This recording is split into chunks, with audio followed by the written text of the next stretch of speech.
The crying did not stop for 91 nights. Not for money. Not for doctors.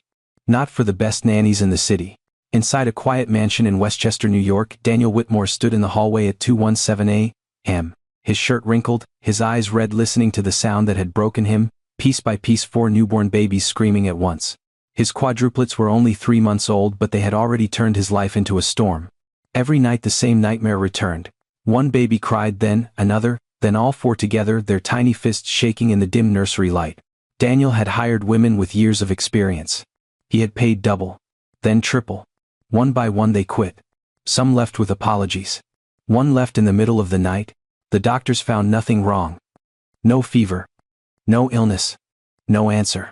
But Daniel knew something was wrong. His sons and daughters were healthy, yet they sounded heartbroken.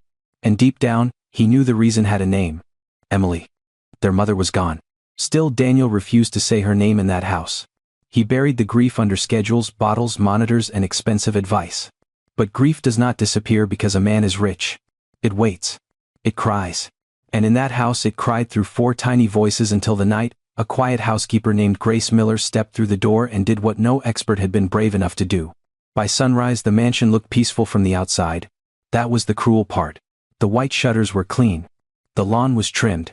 The long driveway curved past maple trees glowing gold in the early morning light. From the street, anyone would have thought Daniel Whitmore had everything a man could want. Money. A beautiful home. 4 healthy babies. But inside that house the walls carried a sound no one could see. Crying. It lived in the nursery. It echoed down the hallway. It followed Daniel into the kitchen, into the study, into the shower, into the rare minutes when he closed his eyes and prayed for silence. For 3 months the crying had ruled the house. Not gentle crying. Not the soft whimpering of newborns asking for a bottle or a blanket. This was different. It came in waves. Sharp. Raw. Desperate. At first, Daniel told himself it was normal. Babies cried. Newborns needed time. Quadruplets were harder than 1 child, harder than 2, harder than anything he had ever imagined. So he bought more bottles, more warmers, more monitors, more blankets. He hired consultants who spoke in calm voices and carried leather folders full of sleep plans. Nothing worked. At 11:00 p.m., 1 baby would start. Usually little Noah, the smallest of the 4, his face turning red as his hands opened and closed in the air. Then Lily would answer him from the next crib, her tiny body stiffening as if some invisible ache had reached inside her chest. Then Caleb. Then Rose. Within minutes all 4 were crying together, their voices rising under the soft glow of the nightlight, while Daniel stood in the doorway feeling like the richest failure in America. He would move from crib to crib whispering, "Daddy's here. Daddy's here." But his voice sounded strange even to himself. Flat. Tired. Afraid. He would lift 1 baby then another, trying to hold 2 at once while the other 2 screamed harder. He would warm milk with shaking hands.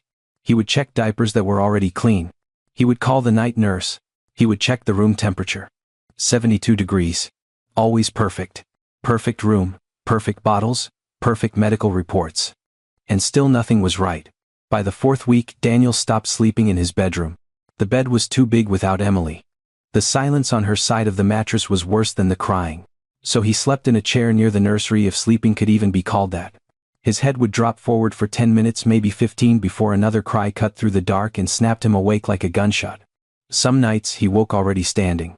Some nights, he found himself in the hallway with no memory of getting there. The housekeeper, Mrs. Helen Parker, would arrive at 7:00 each morning and find coffee untouched on the kitchen counter, bottles lined up like evidence, burp cloths draped over chairs, and Daniel standing barefoot in yesterday's clothes. "Mr. Whitmore," she said once gently, "you need rest." He gave a tired smile. "I'll rest when they do." But they didn't. And neither did he. The exhaustion began to change him.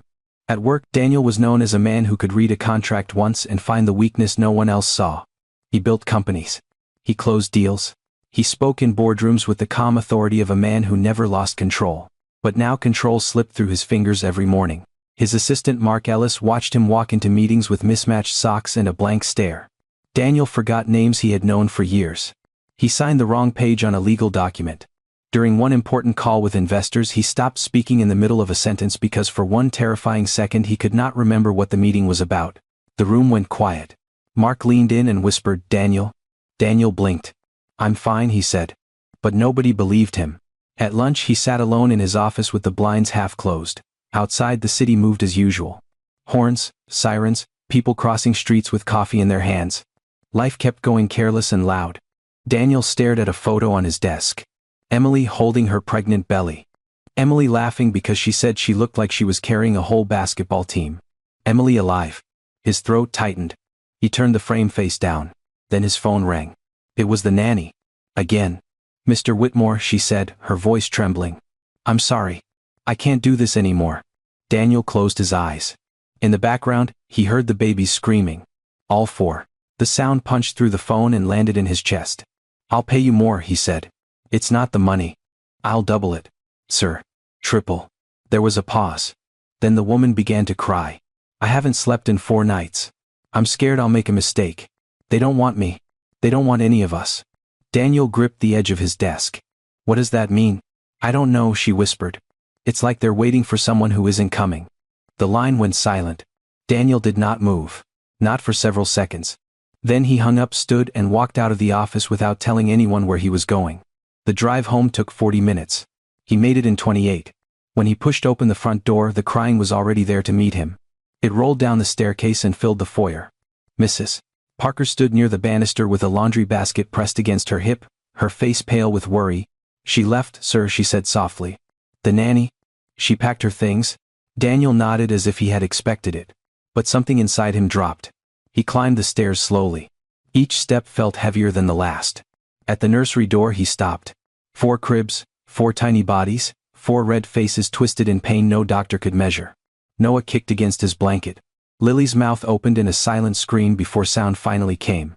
Caleb's little fists trembled. Rose had cried so hard her voice had gone hoarse. Daniel walked in and stood in the middle of the room. He did not pick them up right away. He couldn't. For the first time he was afraid to touch them. Afraid they would feel the emptiness in him. Afraid they would know. He had no idea how to be their father without their mother beside him. Then Noah's cry cracked into a weak broken sound. Daniel moved. He lifted him first, pressing the baby against his shoulder. Then he reached for Lily and held her against his chest with his other arm. Caleb and Rose cried from their cribs and the sound cut him open. I'm sorry, Daniel whispered. The words came out before he could stop them. I'm sorry. I don't know what I'm doing. No one answered. No one could. The nursery light flickered softly against the walls. The mobile above the crib turned in slow circles, little stars and moons drifting over 4 children who had entered the world too soon and lost the one heartbeat they had known before they ever opened their eyes. Daniel had read the books. He knew babies heard voices in the womb. He knew they recognized their mother's rhythm, her breath, her warmth. But knowing something and facing it were not the same. Emily had carried them for months. They had heard her laugh. Her heartbeat. Her songs in the shower. Her quiet voice at night when she placed both hands on her stomach and whispered, Hold on my little stars, Mommy's right here. Then one day she was gone. And everyone around them pretended they were too young to notice. Daniel had pretended most of all. He buried her name because saying it hurt too much. He removed her robe from the bathroom door. He packed away her slippers.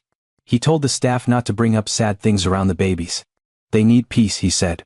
But what he really meant was I need to survive this day. So the house became clean. Organized. Quiet in all the wrong ways. No one spoke of Emily. No one sang her songs. No one touched the blue rocking chair where she had planned to feed them. And every night her children cried as if they were asking the same question over and over. Where did she go? Daniel sank into the rocking chair with 2 babies in his arms and 2 crying beside him. His head dropped back against the cushion. His eyes burned. His body shook from exhaustion. For a moment the powerful Daniel Whitmore disappeared. No businessman. No mansion owner. No man with lawyers, drivers and accounts full of money. Only a widower in a dark nursery. A father surrounded by 4 broken little hearts. And he could not fix them. That was the truth. He could buy anything except the one thing they wanted. He could hire anyone except the woman they missed. He could command a boardroom but he could not command grief to leave his children alone. At 3:06 a.m., the crying finally softened not because the babies were calm but because they were too tired to keep going. Their little sobs came in uneven breaths.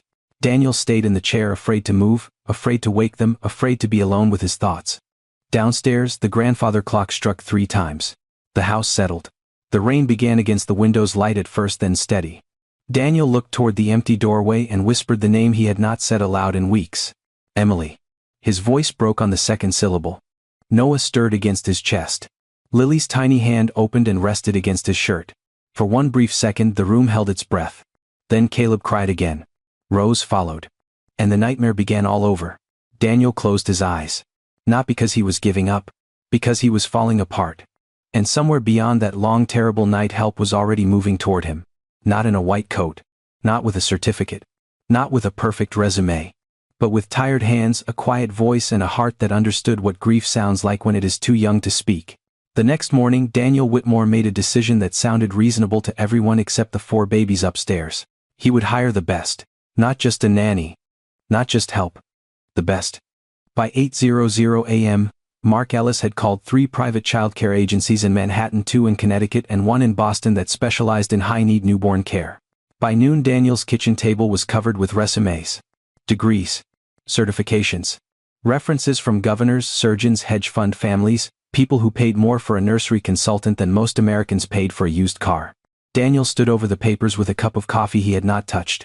Pick the strongest one, he said. Mark looked at him carefully. You sure you don't want to meet them first? Daniel's eyes stayed on the ceiling. Above them, Rose began crying. Then Noah. Then Lily. Then Caleb. All 4. Again. Daniel's jaw tightened. I don't need charming, he said. I need someone who can handle them. That afternoon, Patricia Monroe arrived. 56 years old. Calm eyes. Silver hair pulled into a neat bun. 24 years of newborn experience. Twins, triplets, premature babies, babies with colic, babies with reflux, babies who screamed until their parents begged God for morning.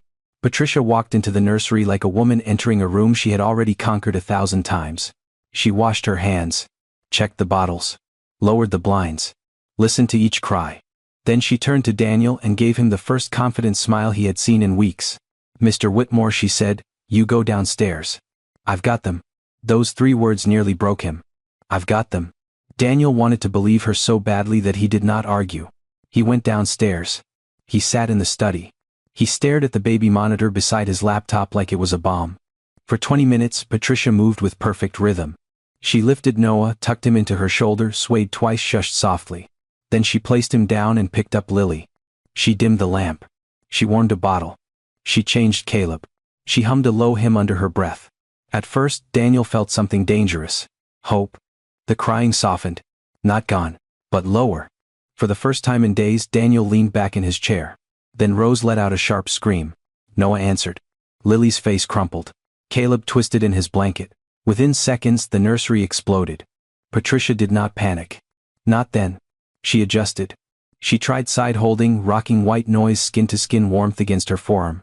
She checked for gas. She checked for tight clothing. She checked toes for little threads wrapped around them. She checked everything a professional checks when love has no instructions. Nothing worked. By midnight, Patricia's bun had loosened. By 2:00 a.m., she had stopped humming. By 4:30, Daniel found her standing in the hallway with Rose in her arms and tears running down her face. I'm sorry, she whispered. Daniel froze. What do you mean? Patricia looked toward the nursery where the other 3 babies cried like they had been abandoned on the side of the world. I have never seen this, she said. Not like this. He took a step closer. They're babies. There has to be something. I know. Then do it. His voice came out sharper than he meant. Patricia did not flinch. That was worse. She only looked tired. I have tried everything I know. Daniel stared at her as if she had just betrayed him. You've been here 1 night. And I'm telling you the truth after 1 night, she said softly. They are not just uncomfortable. They are not just fussy. They are looking for something. Daniel's face hardened. They need sleep. No, Patricia said. They need someone. The words landed too close to the place he refused to touch. Daniel turned away. I'll double your fee. Mr. Whitmore. Triple it. She shifted Rose carefully into his arms. It isn't about money. He hated that sentence. Because for most of his life, money had been the one door that always opened. But Patricia Monroe left at sunrise. She placed a handwritten note on the kitchen island before she walked out. They are beautiful children. I'm sorry I could not be what they need. Daniel read it once. Then he folded it. Then he threw it in the trash. By evening, the second nanny arrived. Evelyn Brooks. 48. Former neonatal nurse. Direct, efficient, no nonsense. She did not smile much, and Daniel liked that. Smiles had begun to feel like lies. Evelyn reviewed the charts, the feeding times, the sleep logs, the hospital discharge papers. She asked clinical questions and made quick notes with a black pen. Too many people have been improvising, she said. Daniel nodded. Then don't improvise. I won't. For the first 3 hours Evelyn ran the nursery like a hospital unit. Bottles every 3 hours. Burping at specific intervals. Lights low. Sound machine at 45%. Swaddles tight but not too tight. No unnecessary touching. No overstimulation. Daniel watched from the doorway, arms crossed, trying to convince himself this was what the babies needed. Structure. Discipline. A system. But grief does not respect a system. At 1:12 a.m., Noah began to cry. Evelyn checked him, changed him, fed him, burped him. At 1:19 Lily joined. At 1:23 Caleb. At 1:00 Mintanelia Rosa. Evelyn's jaw set. Normal cluster crying, she said. But Daniel heard the doubt under her voice. At 2:00 she called the pediatrician. At 2:30 she changed the formula with Daniel's approval. At 3:00 she checked their temperatures for the third time. Normal. Everything normal. Nothing normal. By dawn, Evelyn was sitting on the floor with her back against the crib, her eyes fixed on nothing. The babies were still crying. Daniel stood in the doorway. Can you stay another night? Evelyn slowly shook her head. I shouldn't. Why? Because I'm starting to feel angry. That answer stunned him. She looked up at him ashamed but honest. I would never hurt them, never. But exhaustion does things to people. I know my limit, and this is it. She packed her bag before breakfast. No drama. No speeches. Just one more expert walking down the stairs while 4 tiny voices filled the house behind her. After Evelyn came Sandra Mills, who lasted 4 days. Sandra believed in singing. She sang old lullabies, soft country songs, nursery rhymes her own mother had taught her in Kentucky. She had a warm laugh and strong arms, and for a few hours Daniel thought maybe warmth was enough. On the 4th night he found her in the laundry room sitting on a basket of folded towels, pressing both hands over her ears. I can still hear them, she whispered, though the babies were upstairs. Even when I'm not in the room I hear them. Daniel said nothing. Sandra looked up. I'm sorry. I know you need help. Yes, he said. I do. I can't be it. She left before dawn. Then there was Megan Doyle, who came with sleep training charts and confidence. She lasted 2 nights. Then Ruth Kim, who specialized in premature infants. She lasted 5.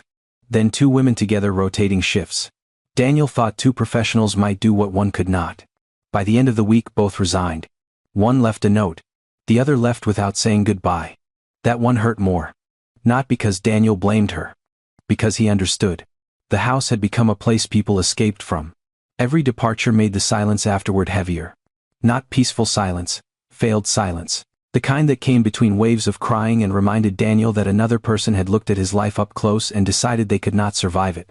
And each time someone quit, Daniel became more convinced of one terrible thing. Maybe the problem was not the babies. Maybe it was him. Maybe they felt the fear in his hands. Maybe they heard the emptiness in his voice. Maybe every time he picked them up they knew he was not the parent they were reaching for. One night after the 6th nanny left, Daniel stood alone in the nursery. All 4 babies were awake. All 4 were crying. He did not reach for the monitor. He did not call an agency. He did not offer anyone more money. He just stood there under the pale yellow light and whispered, "What do you want from me?" Noah cried harder. Lily turned her face toward the empty blue rocking chair. The chair Emily had chosen. The chair no one used. Daniel followed his daughter's tiny gaze. For a second the room seemed to tilt. He saw Emily there as clearly as if memory had opened a door. Barefoot. Tired. Smiling. One hand on her swollen belly telling him they would figure it out together. Together. Daniel gripped the crib rail until his knuckles went white. But there was no together anymore. There was only him. Him and 4 babies every expert had failed to calm. Outside the wind pressed rain against the windows. Inside the crying rose again. And Daniel Whitmore, a man who had built an empire by finding solutions, finally understood that this was not a problem money could solve. Still, he did not yet know what kind of answer was coming. He did not know that in less than 2 weeks a quiet woman with tired eyes and a black and white uniform would say one sentence at a crowded charity event. One sentence that would stay in his head like a match struck in the dark. Sometimes it is not about technique. Sometimes it is about true presence. Daniel Whitmore did what desperate fathers do when love is not enough. He went looking for answers. Not on parenting blogs. Not in late-night forums. Not from strangers telling him to swaddle tighter, dim the lights, warm the bottle, change the formula, play ocean sounds, play heartbeat sounds. Stop picking them up, pick them up faster. He had tried all of that. Now he wanted science. At 7:15 on a Monday morning after another night without sleep, Daniel carried all 4 babies into a private medical center in Manhattan with Mrs. Helen Parker walking beside him and Mark Ellis pushing a stroller packed like they were leaving the country. 4 diaper bags. 8 bottles. 2 blankets for each baby. A folder thick with sleep logs, feeding records, temperature charts and notes Daniel had written at 3:00 a.m., in handwriting so uneven it barely looked like his own. Noah cried in the first carrier. Lily whimpered in the second. Caleb stared at the ceiling lights with red exhausted eyes. Rose had no voice left. She opened her mouth but only a tiny rasp came out. That sound frightened Daniel more than the screaming. The waiting room went quiet when they entered. A mother holding one toddler looked up, saw the 4 carriers, then saw Daniel's face and quickly looked away. A nurse behind the desk softened her voice. Mr. Whitmore. Daniel nodded. We're ready for you. Ready? The word felt almost cruel. No one was ready for this. They were placed in a large examination room with pale blue walls and a rocking chair in the corner. The chair was meant to comfort parents. Daniel did not sit in it. He stood. He had been standing for months. The pediatric sleep specialist Dr. Samuel Keene arrived with a tablet in one hand and kind eyes that had probably comforted hundreds of frightened parents. Daniel hated those eyes immediately. Not because they were unkind. Because they looked patient. And patience was the one thing Daniel had almost none of left. Dr. Keene examined each baby carefully. He listened to their hearts. Checked their reflexes. Looked into their ears. Pressed gently on their bellies. Asked about feeding, digestion, sleep cycles, birth history, weight gain, medications, formula, room temperature, noise, light, and routine. Daniel answered every question fast. Too fast. Like a man defending himself in court. They eat every 3 hours. 72 degrees. No fever. No rash. No vomiting. Yes, they were early. No, the crying is not normal. The doctor looked up. I didn't say it was. Daniel stopped. His jaw flexed. Then tell me what it is? Dr. Keene did not answer right away. He turned back to Rose, who was curled in Helen's arms, too tired even to fuss. The doctor placed 2 fingers gently against her tiny wrist and counted her pulse. Daniel watched every movement. Every blink. Every breath. He wanted the man to find something. That was the secret shame of it. He wanted a diagnosis. A name. A medical word with sharp edges and a treatment plan attached to it. Because if there was a name, there was a path. If there was a path, Daniel could walk it. He could pay for it. He could manage it. He could fix it. But after the first exam came the second. After the second came the blood work. After the blood work came imaging. Then another specialist. Then another waiting room. Then another hallway where Daniel paced under fluorescent lights while the babies cried in rotating waves, one starting as another faded like pain passing a torch. A nurse offered him coffee. He took it. He forgot to drink it. By noon they had seen a pediatric gastroenterologist. By 2 a neurologist. By 4 a feeding specialist. By 5:30 Daniel was sitting in a consultation room with 4 sleeping babies, at last not peacefully but from exhaustion, their small faces blotchy and damp from crying. Dr. Keene returned with the results. Daniel stood before the doctor even spoke. What is it? Dr. Keene looked at the chart. Then at Daniel. Medically they look good. The room went silent. Daniel stared at him. No. The doctor's expression did not change. Their weight gain is within an acceptable range. Their oxygen levels are good. Their neurological responses are normal. No sign of infection. No sign of acute gastrointestinal distress. No evidence of seizures. No structural issue we can see. Daniel shook his head slowly. You missed something. I don't think we did. You missed something. His voice was lower now. Dangerous. Mark shifted near the wall, but he did not interrupt. Dr. Keene set the tablet down. Mr. Whitmore, I understand how hard this has been. No, you don't. The words snapped through the room. Lily stirred in her carrier. Daniel lowered his voice, but his hands were shaking. You go home tonight? You sleep? You wake up and tell another parent their child is fine. I go home to 4 babies who scream until their throats give out. So don't tell me you understand. Dr. Keene let the anger pass through the room without catching it. That made Daniel even angrier. I'm not saying nothing is happening, the doctor said. I'm saying I don't see a medical emergency. Then what do you see? The doctor looked toward the babies. I see 4 premature infants who experienced a traumatic beginning. I see a household under extreme stress. I see a father who is grieving and exhausted. And I see children who may be reacting to more than hunger or discomfort. Daniel's face closed. Reacting to what? Dr. Keene paused. To absence. There it was again. The word no one could stop circling. Absence. Daniel looked away first. Outside, the window traffic slid down the avenue in silver streaks. People were going home. People were buying groceries. People were making dinner. Ordinary life moving forward like it had not left him behind. Dr. Keene continued gently. Babies are not blank pages, Mr. Whitmore. They know voices, smells, heartbeats, patterns. They may not understand death, but they understand loss in the body. They understand when the person they expected is not there. Daniel's throat tightened. Are you saying they're crying because their mother died? I'm saying grief can live in a house even when no one says its name. Daniel turned back sharply. That is not a diagnosis. No, Dr. Keene said. It isn't. Then it doesn't help me. It might. Daniel laughed once cold and empty. How? Stop treating every cry like a problem to silence. Start asking what they are trying to express. Daniel looked at him like the man had just handed him smoke. They're 3 months old. Yes. They can't express anything.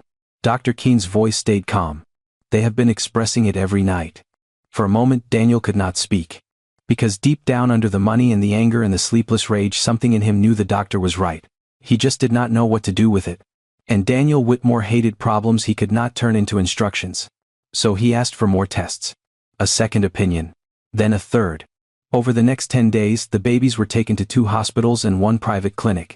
Daniel requested scans, evaluations, sleep studies, allergy tests, consults with specialists whose calendars were booked for months until his name made room.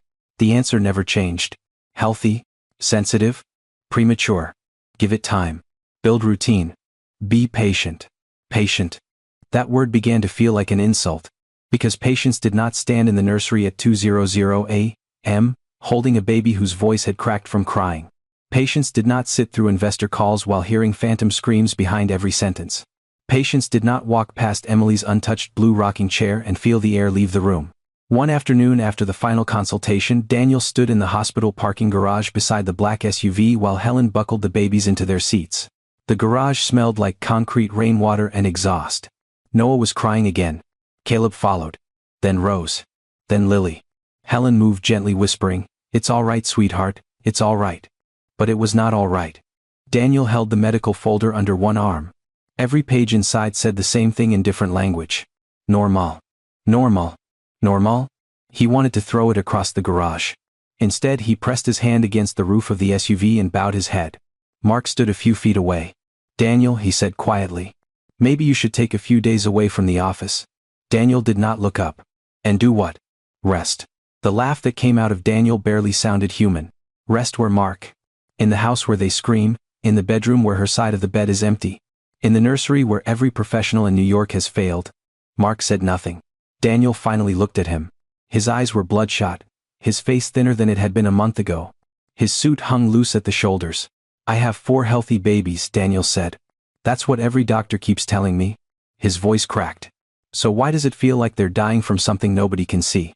The question hung between them. No one answered. No one could.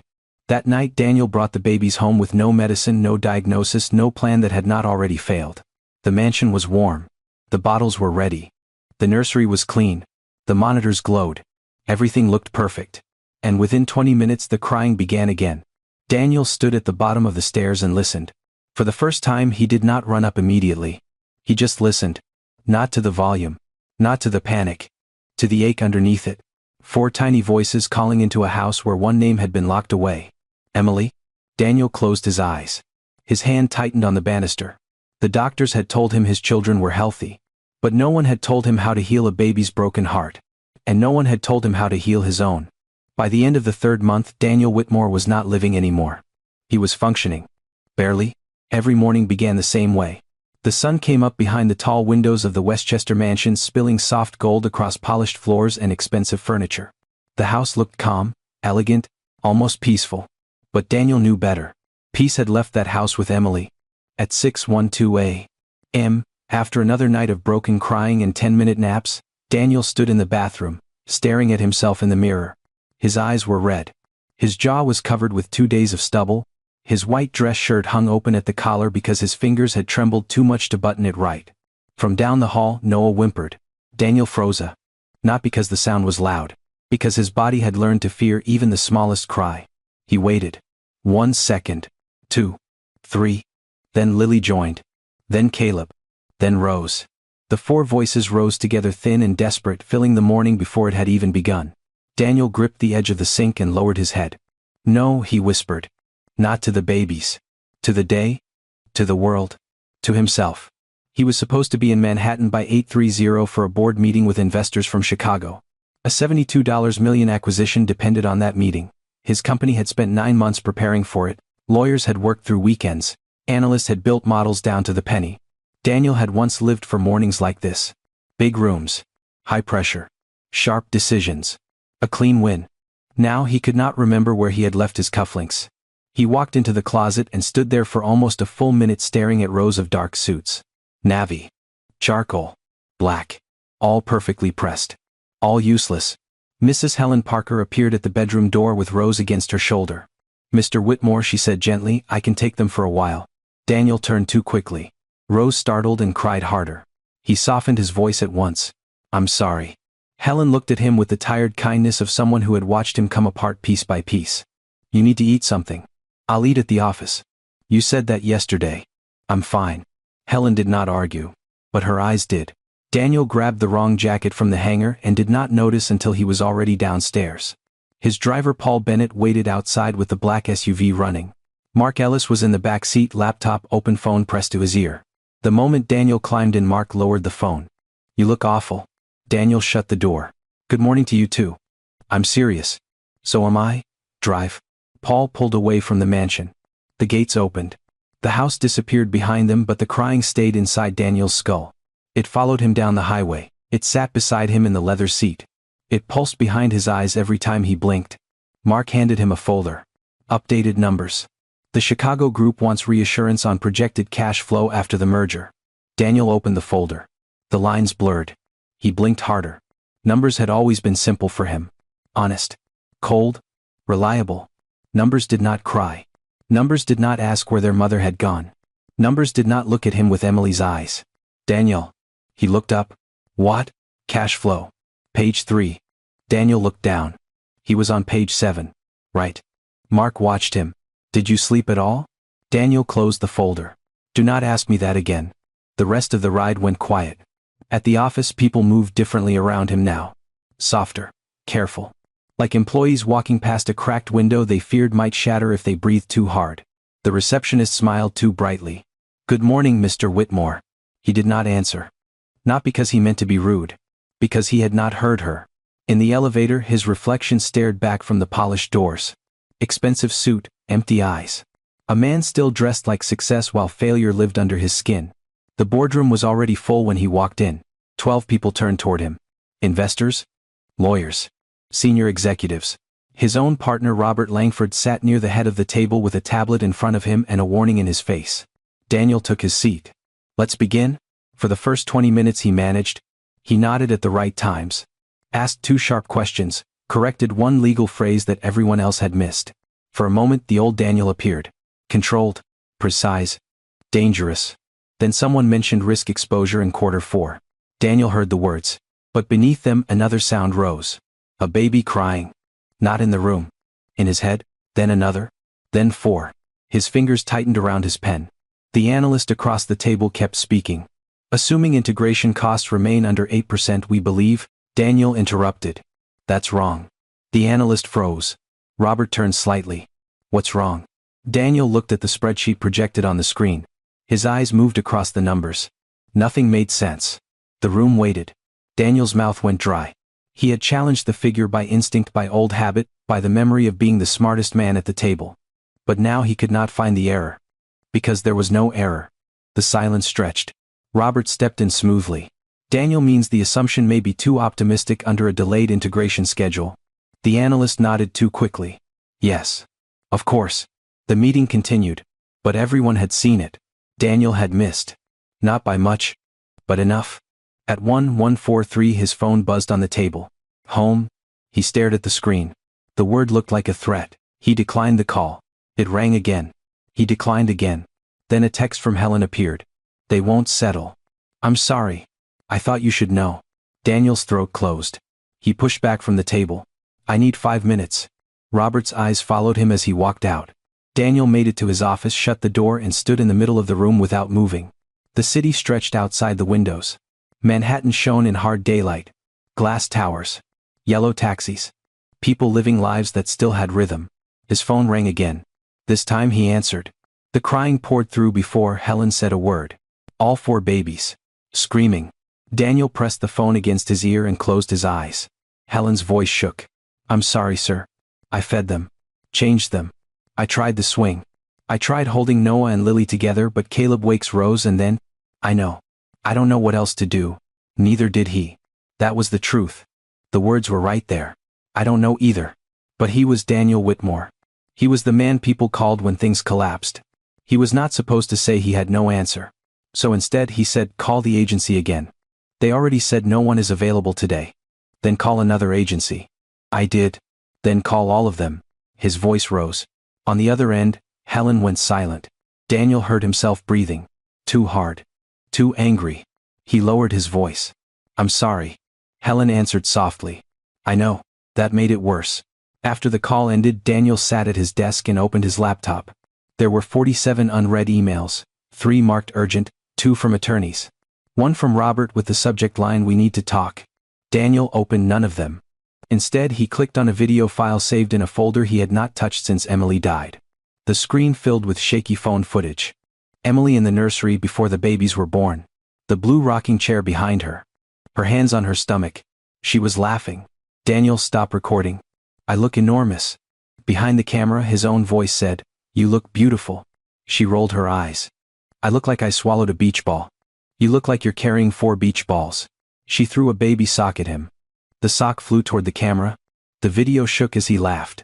Then Emily leaned closer to the lens and whispered, for the record, little stars, your daddy thinks he's funny. He is not. Daniel stopped breathing. Little stars. That was what she called them. He had forgotten. No. He had buried it. A knock came at the door. Daniel slammed the laptop shut. Robert walked in anyway. He closed the door behind him. For several seconds neither man spoke. Robert had known Daniel for 16 years. They had built the company together from 1 floor of rented office space and a borrowed conference table. He was not sentimental. He was not soft. That was why Daniel trusted him. So when Robert spoke gently, Daniel knew it was serious. You need to step back. Daniel's face hardened. No. You're exhausted. I said no. You're making mistakes. 1 correction in a meeting is not a collapse. It's not 1 correction. Daniel stood. Careful. Robert did not move. Last week you approved the wrong vendor contract. Yesterday you missed a call with the pension fund. This morning you challenged a number that was accurate. People are noticing. Daniel laughed under his breath. Let them notice. The company is feeling it. There it was. The sentence Daniel had been waiting for. Not concern. Not sympathy. Consequence. His eyes went cold. My wife died, Robert. Robert's expression tightened. I know. Do you? Yes. No. You don't. You go home at night. Robert absorbed that. Daniel kept going because pain had found a target now. You go home to a quiet house. You sleep next to your wife. You wake up and come here with advice about leadership and optics. I'm not talking about optics. You just said people are noticing. I'm talking about survival, Robert said, his voice finally sharpening. Yours. The company's. Those children's. Daniel stopped. Robert stepped closer. You cannot keep pretending you are still the same man you were before Emily died. The room went still. Daniel's hand curled into a fist at his side. Robert's voice dropped. You're not. And that does not make you weak. But pretending is going to break everything she left you. That hit? Harder than anger. Harder than accusation. Daniel looked toward the window. Far below, traffic moved in thin streams of red and yellow. He wanted to throw Robert out. He wanted to shout. He wanted to say something cruel enough to make the room safe again. Instead, his phone buzzed. Another message from Helen. Noah has a fever of 99.8, probably from crying. I'm watching him. 99.8 was not dangerous. Daniel knew that.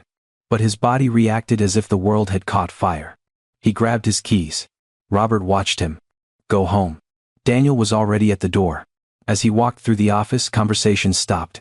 People looked down at screens. Assistants stepped aside. No one blocked him. In the elevator, he saw his reflection again. This time he did not see a businessman. He saw a man running from one burning room to another. When he reached home, the crying met him before the front door fully opened. Daniel dropped his briefcase in the foyer. Papers spilled across the marble floor. He did not pick them up. He climbed the stairs 2 at a time. In the nursery, Helen held Noah, Mrs. Parker's face pale with exhaustion. Lily and Rose cried in their cribs. Caleb kicked under his blanket, his little mouth open wide, sound tearing out of him. Daniel crossed the room and took Noah.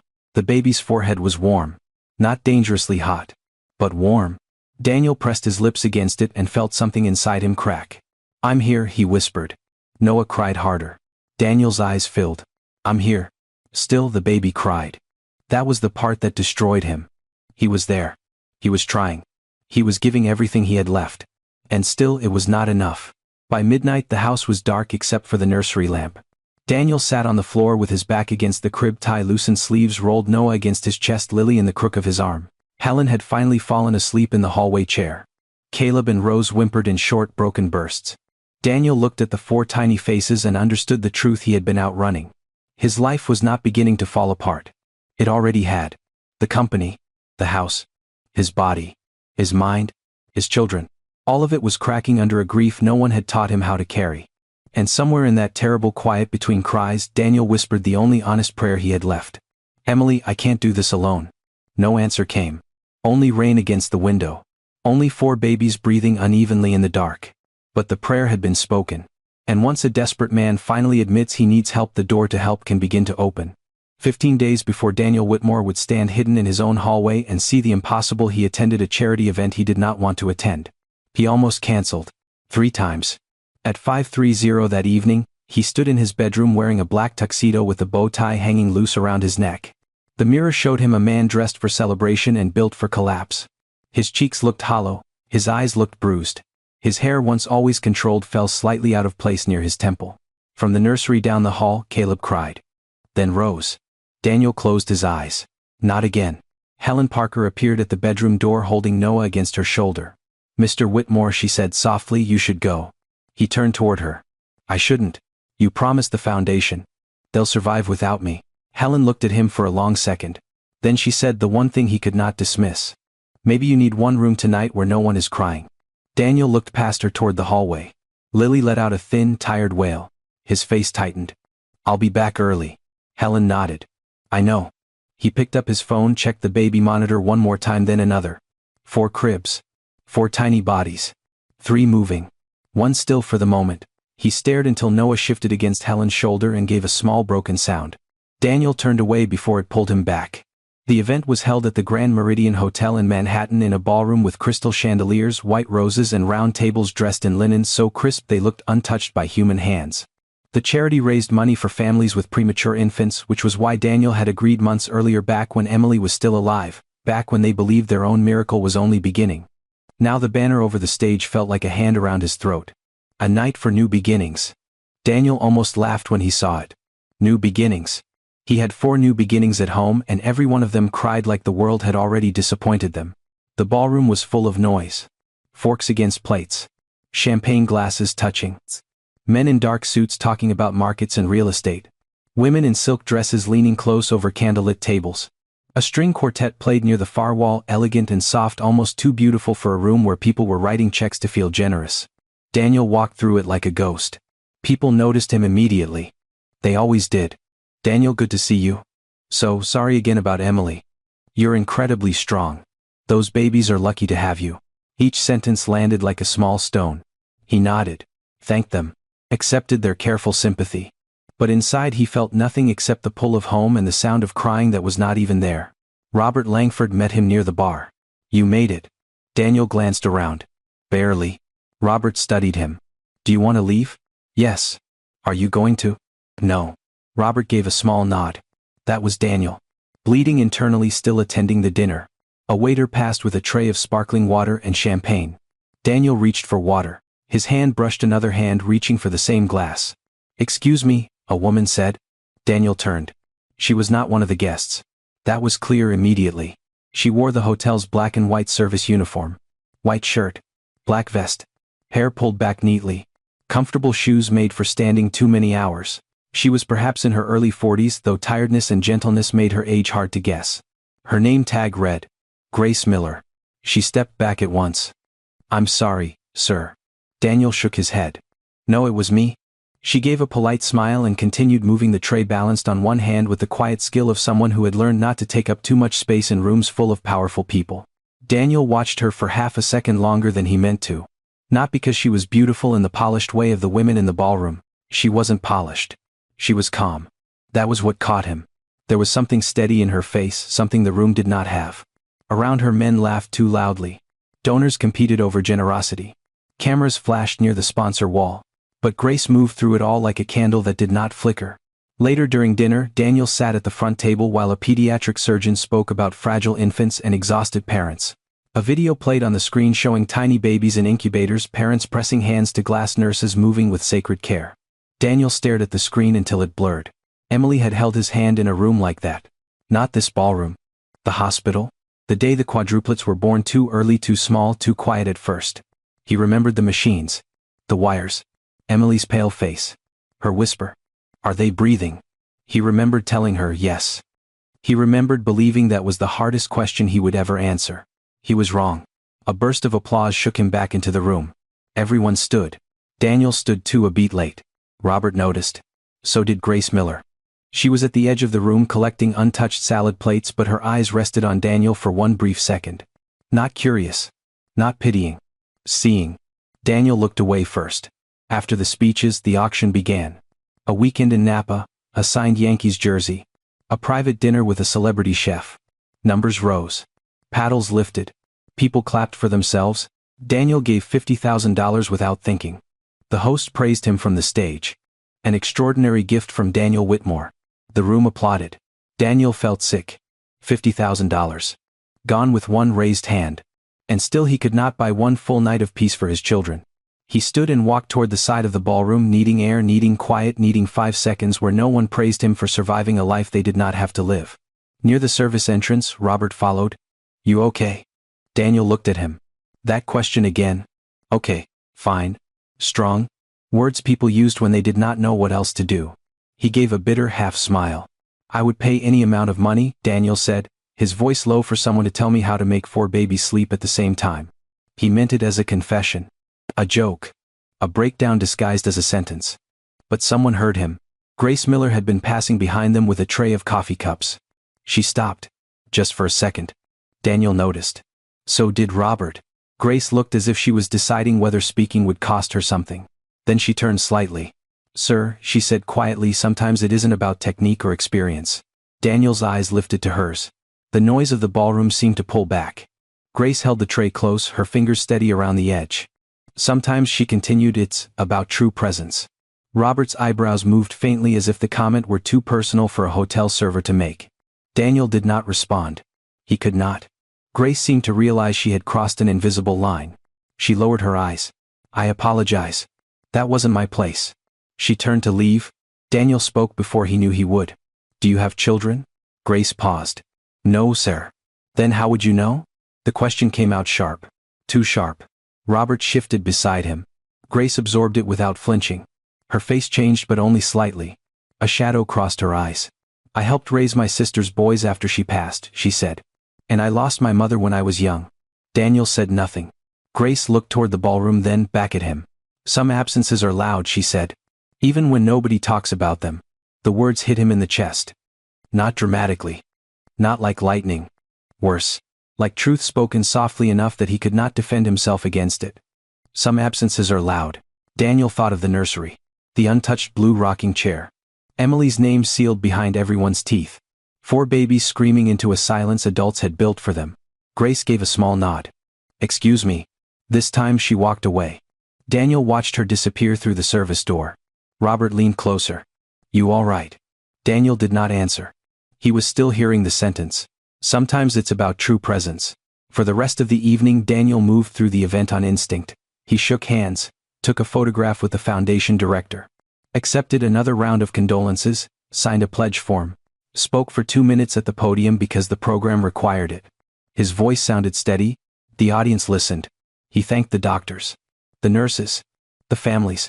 He mentioned Emily once carefully, and the room softened with sympathy. But his mind was elsewhere. It was in the service hallway where Grace Miller had stood with a coffee tray in her hands and said the one thing no specialist nanny or consultant had said plainly. Not routine. Not control. Presence. When Daniel left the hotel, rain had begun falling lightly over Manhattan. The streets reflected red brake lights and gold windows. His driver opened the car door, but Daniel paused under the awning. Through the glass doors behind him, he saw Grace again. She was helping stack chairs near the edge of the ballroom, her sleeves rolled to her elbows, her face tired now that the guests were gone. Another server said something to her. Grace smiled. A small smile. Real. Daniel stepped into the rain before he could think too much about it. All the way home he said nothing. Robert had chosen not to ride with him. Mark had sent 3 messages. Helen had sent 1. They are crying, but I have them. Drive safely. Daniel stared at the message until the screen dimmed. When he reached the mansion, the crying was waiting. Of course it was. It poured from upstairs the moment he opened the front door. But this time, as Daniel stood in the foyer with rain on his tuxedo shoulders, he did not hear only noise. He heard absence. Loud. Living. Begging to be named. He climbed the stairs slowly. At the nursery door he stopped. Helen was inside with Lily in her arms. Noah and Caleb were crying in their cribs. Rose whimpered under a pink blanket. Daniel looked at the blue rocking chair. Then for the first time in weeks he walked to it. He sat down. The wood creaked softly under him. Helen turned surprised. Sir. T2 sir. Daniel reached for Noah. Helen placed the baby in his arms. Noah cried against his chest, tiny fists pressing into Daniel's shirt. Daniel swallowed hard. Then he whispered the name. Emily. The room did not become quiet. Not yet. But something changed in Daniel. A locked door opened. And somewhere in the back of his mind, a quiet woman in a black and white uniform was still speaking. True presence. Daniel did not know it yet, but that sentence would bring Grace Miller back into his life. And when she came, nothing in that house would ever be the same. The next morning, Daniel Whitmore woke in the blue rocking chair. Not in his bed. Not even close. His neck ached. His right arm had gone numb under Noah's small weight. Lily slept against his other side, her cheek pressed into the wrinkled front of his dress shirt. Caleb and Rose were finally quiet in their cribs, their tiny chests rising and falling under soft cotton blankets. For one fragile moment the nursery was still. Daniel did not move. He did not even breathe deeply. He just sat there, afraid the smallest sound would break whatever mercy had entered the room. The lamp glowed low beside him. Rain tapped against the window. Somewhere downstairs the old refrigerator clicked on with a tired hum. The house felt different at that hour. Not healed. Not peaceful. But listening. Daniel looked down at Noah. The baby's fist was curled around one of his shirt buttons. A strange ache moved through Daniel's chest. Not pain exactly. Recognition. These children were not machines to be adjusted. They were not schedules to be corrected. They were not problems to be solved before morning. They were grieving in the only language they had. And he had spent 3 months trying to quiet the language instead of hearing it. Grace Miller's voice returned to him. Sometimes it isn't about technique or experience. He had hated the sentence when she said it. It sounded too simple. Too soft. Almost insulting. What did a hotel server know about 4 premature infants, medical records, night nurses, sleep consultants, and a house drowning in grief? But sitting there, with Noah breathing against his chest, Daniel realized the sentence had followed him home because it was not simple. It was frightening. Technique was easy to purchase. Experience could be hired. Presence had to be given. And Daniel had been present in the house, yes. But not fully. His body had been there. His heart had been hiding. When Noah stirred, Daniel leaned down and whispered, "I'm here." The baby's face tightened. A cry built in his chest. Daniel's first instinct rose fast. Stand up. Bounce. Check the diaper. Check the bottle. Do something. Fix it. But he stopped himself. He stayed seated. He placed his palm gently across Noah's back and whispered again, slower this time. "I'm here, little star." The nickname came out before he could stop it. Emily's name for them. Noah's mouth opened. A small cry escaped. Then another. But Daniel did not panic. He did not rush. He held him closer. "I know," he said, his own voice breaking. "I know you miss her." The room seemed to tighten around the words. Lily shifted against his left arm. Caleb made a tiny sound in his crib. Daniel swallowed hard. "I miss her too." Noah cried harder for a few seconds. Then strangely the cry changed. It was still sad. Still small. But the sharp edge softened. It was no longer a siren. It was a child answering. Daniel closed his eyes. For 3 months he had avoided saying Emily's name because he thought it would bring pain into the room. Now he understood. The pain had already been there. The silence had only made it lonelier. At 6:30 Helen Parker stepped quietly into the nursery and stopped at the door. Daniel looked up. He must have looked terrible. Tuxedo, shirt wrinkled. Bow tie gone. hair messy, eyes red. But Helen did not comment. Her eyes moved from Daniel to the sleeping babies, then back again. You sat here all night, she whispered. Daniel nodded. Most of it? Helen's face softened. How are they? He looked down at Noah. Still hurting. The answer surprised both of them. Because for once he had not said tired. Or fussy. Or impossible. Hurting. Helen stepped into the room slowly. That may be the truest thing anyone has said in this house in a while. Daniel looked toward the blue rocking chair beneath him. I said her name. Helen did not ask whose name. She knew. The whole house knew. And Daniel's eyes filled, but he did not look away. They cried. Helen nodded gently. They were already crying, sir. That sentence stayed with him all day. They were already crying.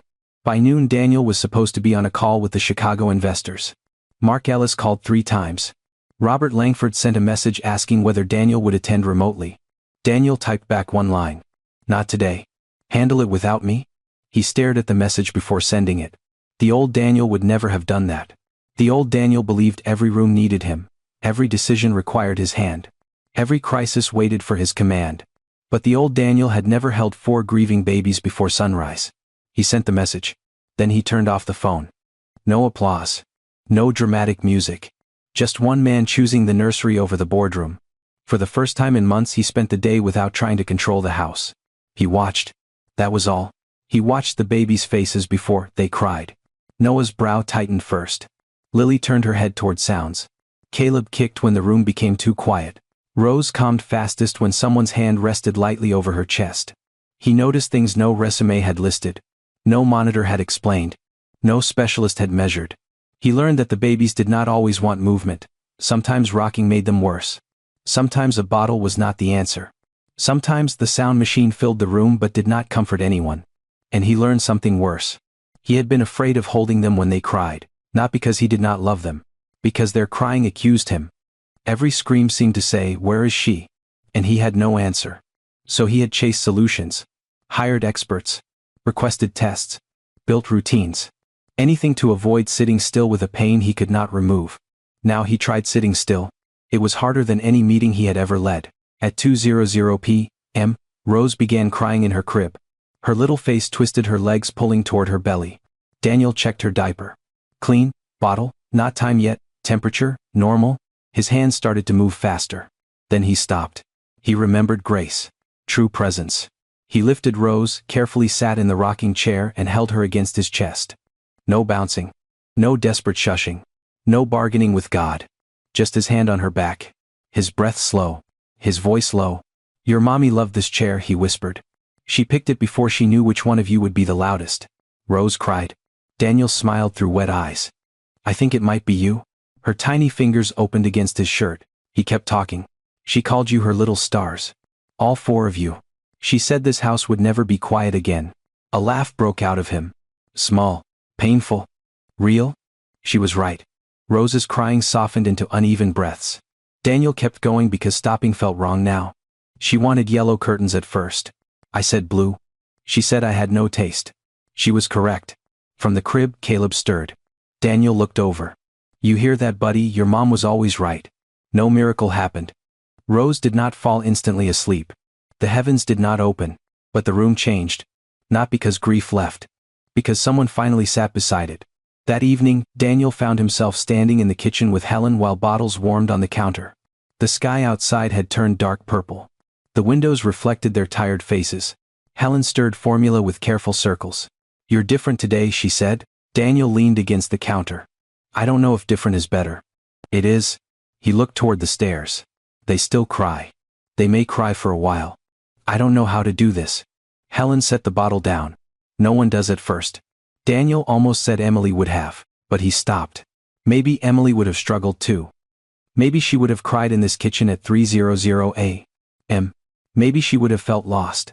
Maybe he had turned her into a perfect memory because a perfect memory could not argue doubt or break. A real woman had loved those babies. A real woman had died. And real children were left behind. So was a real father. Late that night, after all 4 babies had cried in turns and slept in pieces, Daniel sat in the hallway outside the nursery. The door was open. The monitor glowed beside him. His phone lay in his hand. On the screen was the number for the Grand Meridian Hotel. He had asked Mark to find Grace Miller's full name and workplace. He told himself it was only to thank her. That was not the truth. He needed to know why her words had reached a place no expert had touched.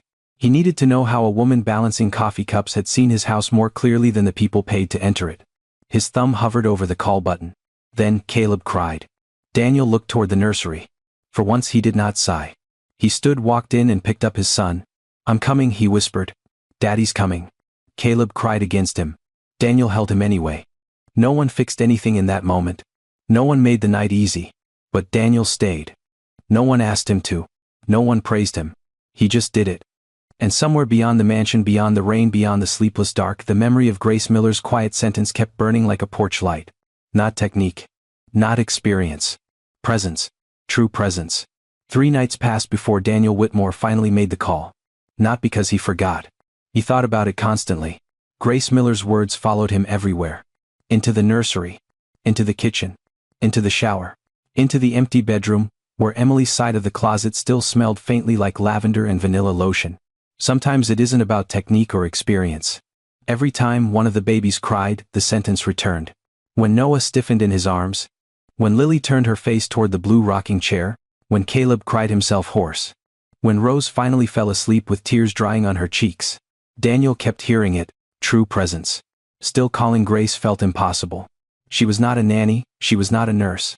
She had no framed certification, no agency profile, no professional references from wealthy families on the Upper East Side. She was a woman he had met for less than 2 minutes at a charity dinner. A hotel server. A stranger. And yet, after everything he had paid for, after every expert had walked out of his house, Grace Miller was the only person whose words had made the crying make sense.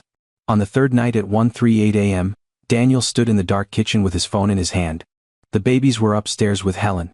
Not sleeping. Never sleeping for long. Their cries drifted down through the ceiling, softer now, but still there, like the house itself was wounded. Daniel stared at the number Mark Ellis had found. Grace Miller. No agency. No profile. Just a phone number attached to an employee record from the Grand Meridian Hotel. Daniel pressed call before he could talk himself out of it. It rang 4 times. Then a tired woman's voice answered. Hello? Daniel straightened as if she could see him. Miss Miller. A pause. Yes. This is Daniel Whitmore. Another pause. Longer this time. From upstairs, Caleb cried sharply. Daniel closed his eyes. We met at the Grand Meridian charity event. I remember, she said. Her voice changed. Not warmer exactly. More guarded. Daniel looked toward the ceiling. I'm sorry for calling this late. Is everything all right? He almost lied. Old habit. Powerful men do not call strangers at 1:38 a.m. and say they are breaking. But the crying upstairs rose again. All 4 now. Noah. Lily. Caleb. Rose. Daniel pressed his free hand against the counter. No, he said quietly. It isn't. Grace said nothing. Daniel swallowed. You said something that night. About presence. About absence being loud. The line stayed silent, but he could hear her breathing. I haven't been able to forget it. Grace's voice softened by 1 degree. I'm sorry if I overstepped. You didn't. He looked down at his hand. It was shaking. My children won't sleep. They cry all night. I've hired everyone. Nurses. Nannies. Specialists. I've taken them to doctors. There's nothing medically wrong, but nothing is working. Grace did not interrupt. That alone made him continue. My wife died after they were born. Emily. Their mother. The name came easier now, but it still hurt. We don't talk about her enough. I didn't talk about her at all for a while. I thought I was protecting them. Or maybe myself. His voice dropped. I don't know anymore. Grace was quiet for a long moment.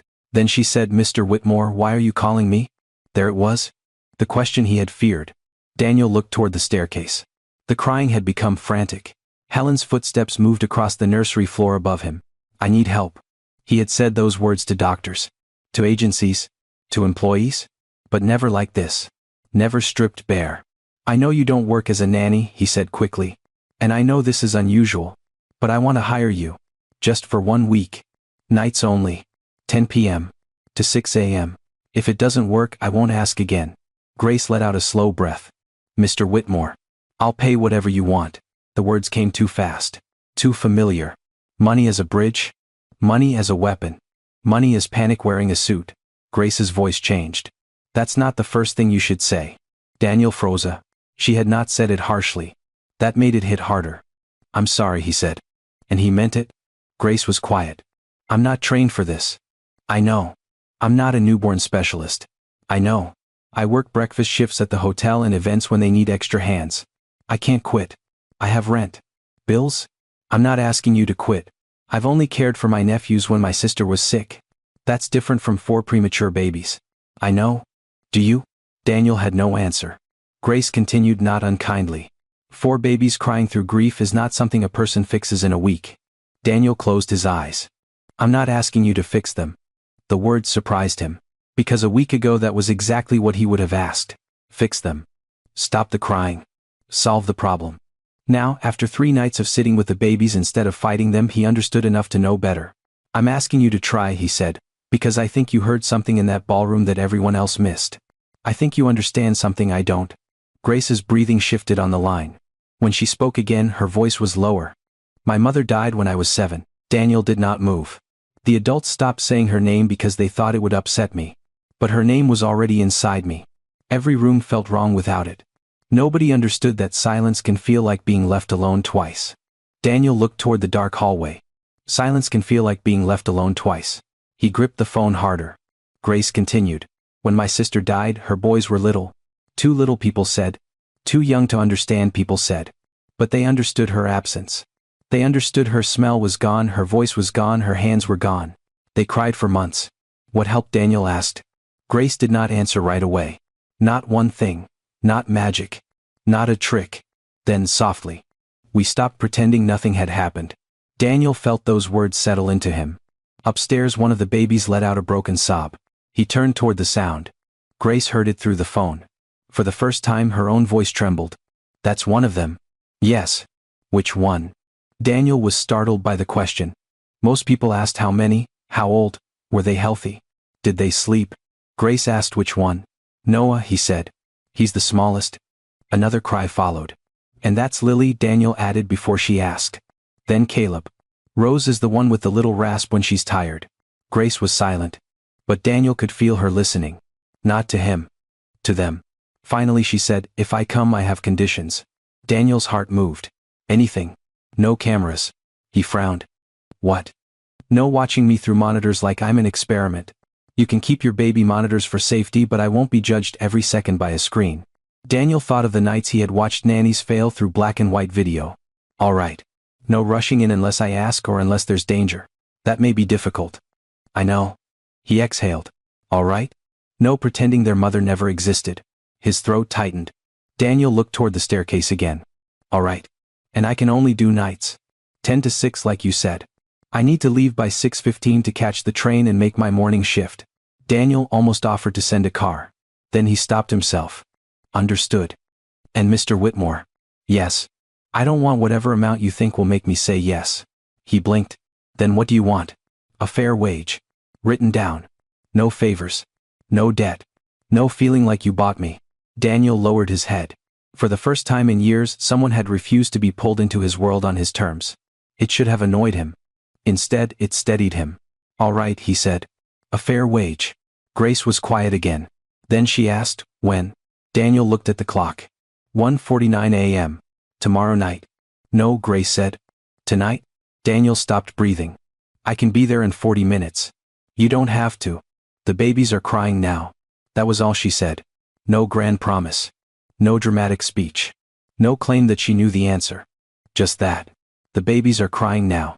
Daniel closed his eyes. "Yes," he whispered. "They are. Text me the address." The line ended. For several seconds, Daniel stood in the kitchen with the phone still pressed to his ear. Then he sent the address. His hands were still shaking, but something in the room had shifted. Not hope exactly. Hope felt too bright. This was smaller. A match flame. A doorway cracked open. He went upstairs. Helen stood in the nursery holding Lily, her face drawn with exhaustion. Noah and Caleb cried in their cribs. Rose whimpered against the mattress, her tiny voice nearly gone. Daniel stepped into the room. "I called someone," he said. Helen looked at him. "A nanny?" He hesitated.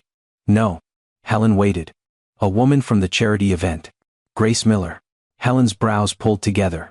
"The server." Daniel nodded. Helen looked at the babies, then back at him. For a moment Daniel expected concern. Maybe judgment. Maybe the look people gave desperate men when desperation made them unreasonable. But Helen only said, "Does she know?" "Know what?" Helen's eyes softened. "That they aren't just crying." Daniel looked toward Rose. "Yes," he said. "I think she does." At 2:34 a.m. headlights swept across the nursery wall. Daniel went downstairs before the doorbell rang. He opened the front door. Grace Miller stood on the porch beneath a black umbrella, rain dripping from its edges. She wore a plain navy coat over dark clothes, her hair tied back, a canvas bag on one shoulder. No uniform tonight. No tray. No ballroom lights. Just a tired woman at a rich man's door in the middle of the night. For a second neither of them spoke. From upstairs the babies cried. Grace looked past him toward the sound. Her face changed. Not fear. Not surprise. Something deeper. Recognition. Daniel stepped aside. "Thank you for coming." Grace closed the umbrella, shook rain from the edge and crossed the threshold. "No promises," she said. Daniel nodded. "No promises." She looked at him then directly. "But we won't leave them alone in it." And with that, Grace Miller entered the house. Not as an expert. Not as a miracle worker. Not as someone with a resume that could impress Daniel Whitmore. She entered as someone who knew grief had a sound. And upstairs, 4 babies cried into the dark, not knowing that for the first time in 3 months someone was coming who would not try to silence their pain before listening to it. Grace Miller did not rush upstairs. That was the first thing Daniel noticed. Every nanny before her had moved fast the moment she heard the crying. Fast hands, fast steps, fast voices. They entered the nursery like firefighters running toward smoke, armed with bottles, blankets, techniques, and fear hidden behind professional smiles. Grace did not do that. She stood in the foyer for a moment and listened. The rain tapped against the tall windows behind her. Her coat dripped onto the marble floor. Upstairs, all 4 babies were crying now, their voices tangled together in the dark like one long wounded sound. Daniel stood beside her, unable to stay still. "They've been like this for hours," he said. Noah started first. Then Caleb. Lily had maybe 20 minutes of sleep. Rose barely has a voice left. Grace nodded, but she did not look at him. She looked toward the staircase. Not with panic. With attention. As if the crying had words inside it. Helen Parker appeared at the top of the stairs, holding Lily against her shoulder. The older woman looked exhausted, her gray hair loose at the temples, her cardigan wrinkled, one slipper half off her foot. "Mr. Whitmore," she called softly. Daniel looked up. "This is Grace?" Helen's eyes moved to the woman in the foyer. For one careful second, 2 women from very different worlds studied each other. Then Rose gave a hoarse cry from the nursery and all introductions became useless. Grace removed her coat and folded it over the banister. "May I wash my hands?" Daniel blinked. "Yes. Of course." He led her to the downstairs powder room. She washed carefully, slowly, with warm water and soap rubbing between her fingers, under her nails, around her wrists. Not like a nurse making a show of cleanliness. Like someone preparing to hold something sacred. Daniel watched from the hallway, ashamed of how badly he wanted her to hurry. When she finished, she dried her hands, took one breath and said, "Now show me where they are." They climbed the stairs together. With each step, the crying grew louder. Daniel felt his chest tighten the way it always did. His body prepared for battle. Shoulders raised, jaw locked. Mind racing through the checklist. Bottles. Diapers. Temperature. Swaddles. Sound machine. Lights. But Grace walked beside him without speeding up.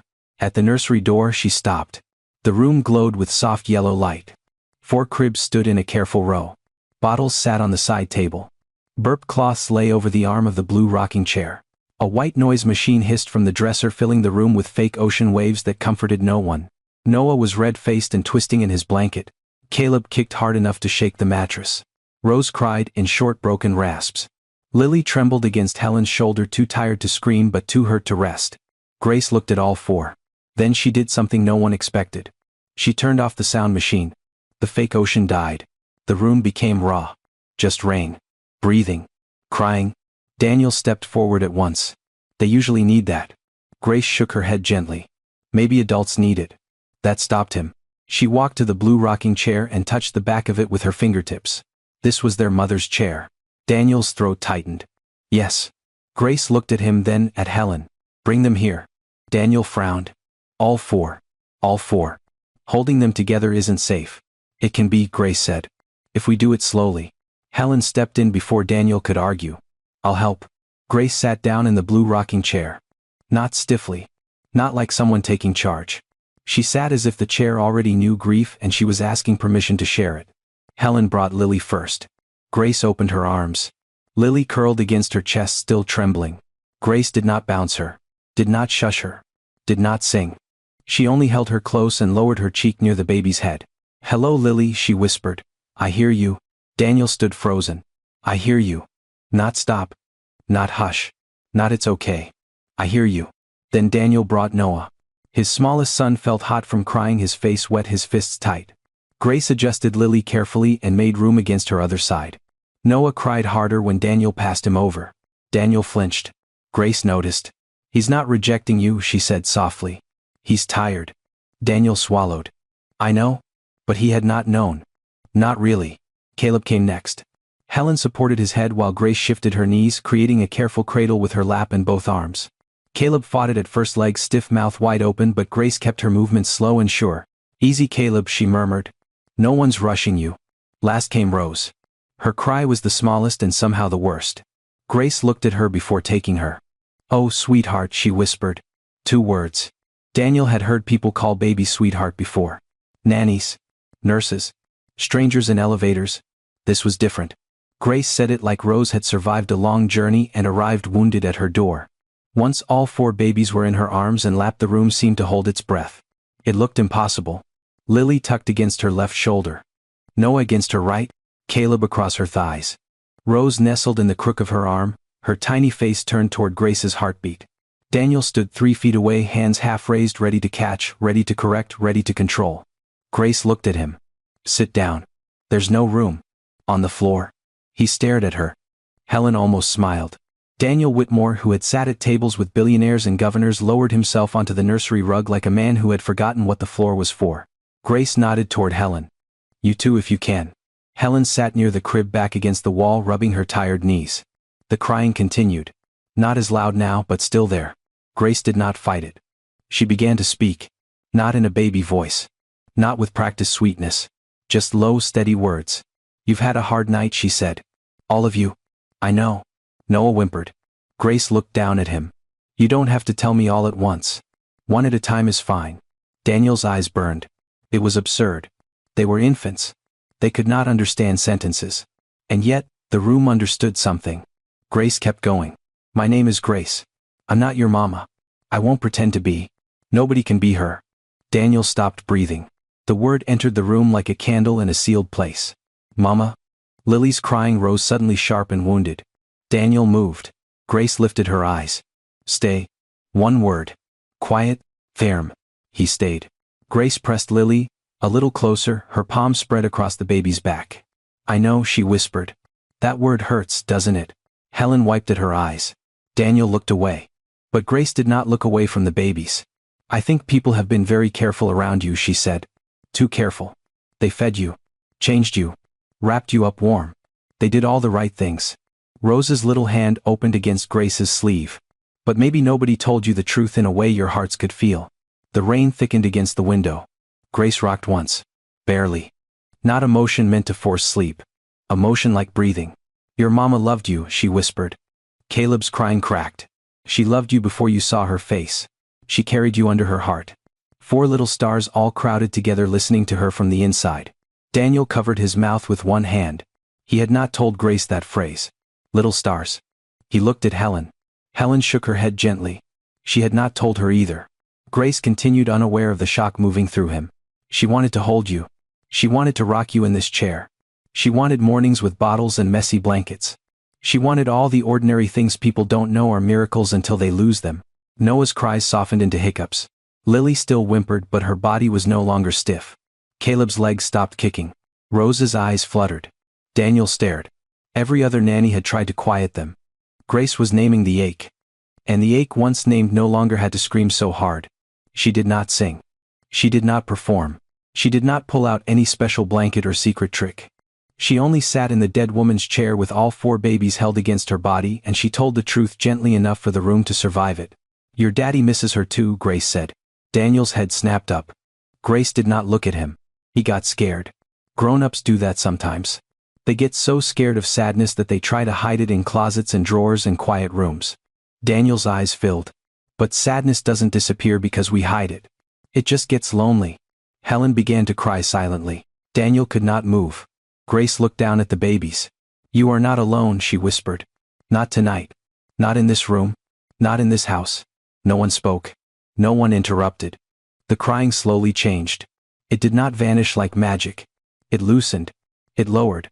It became small, uneven breaths. Noah's fingers relaxed first.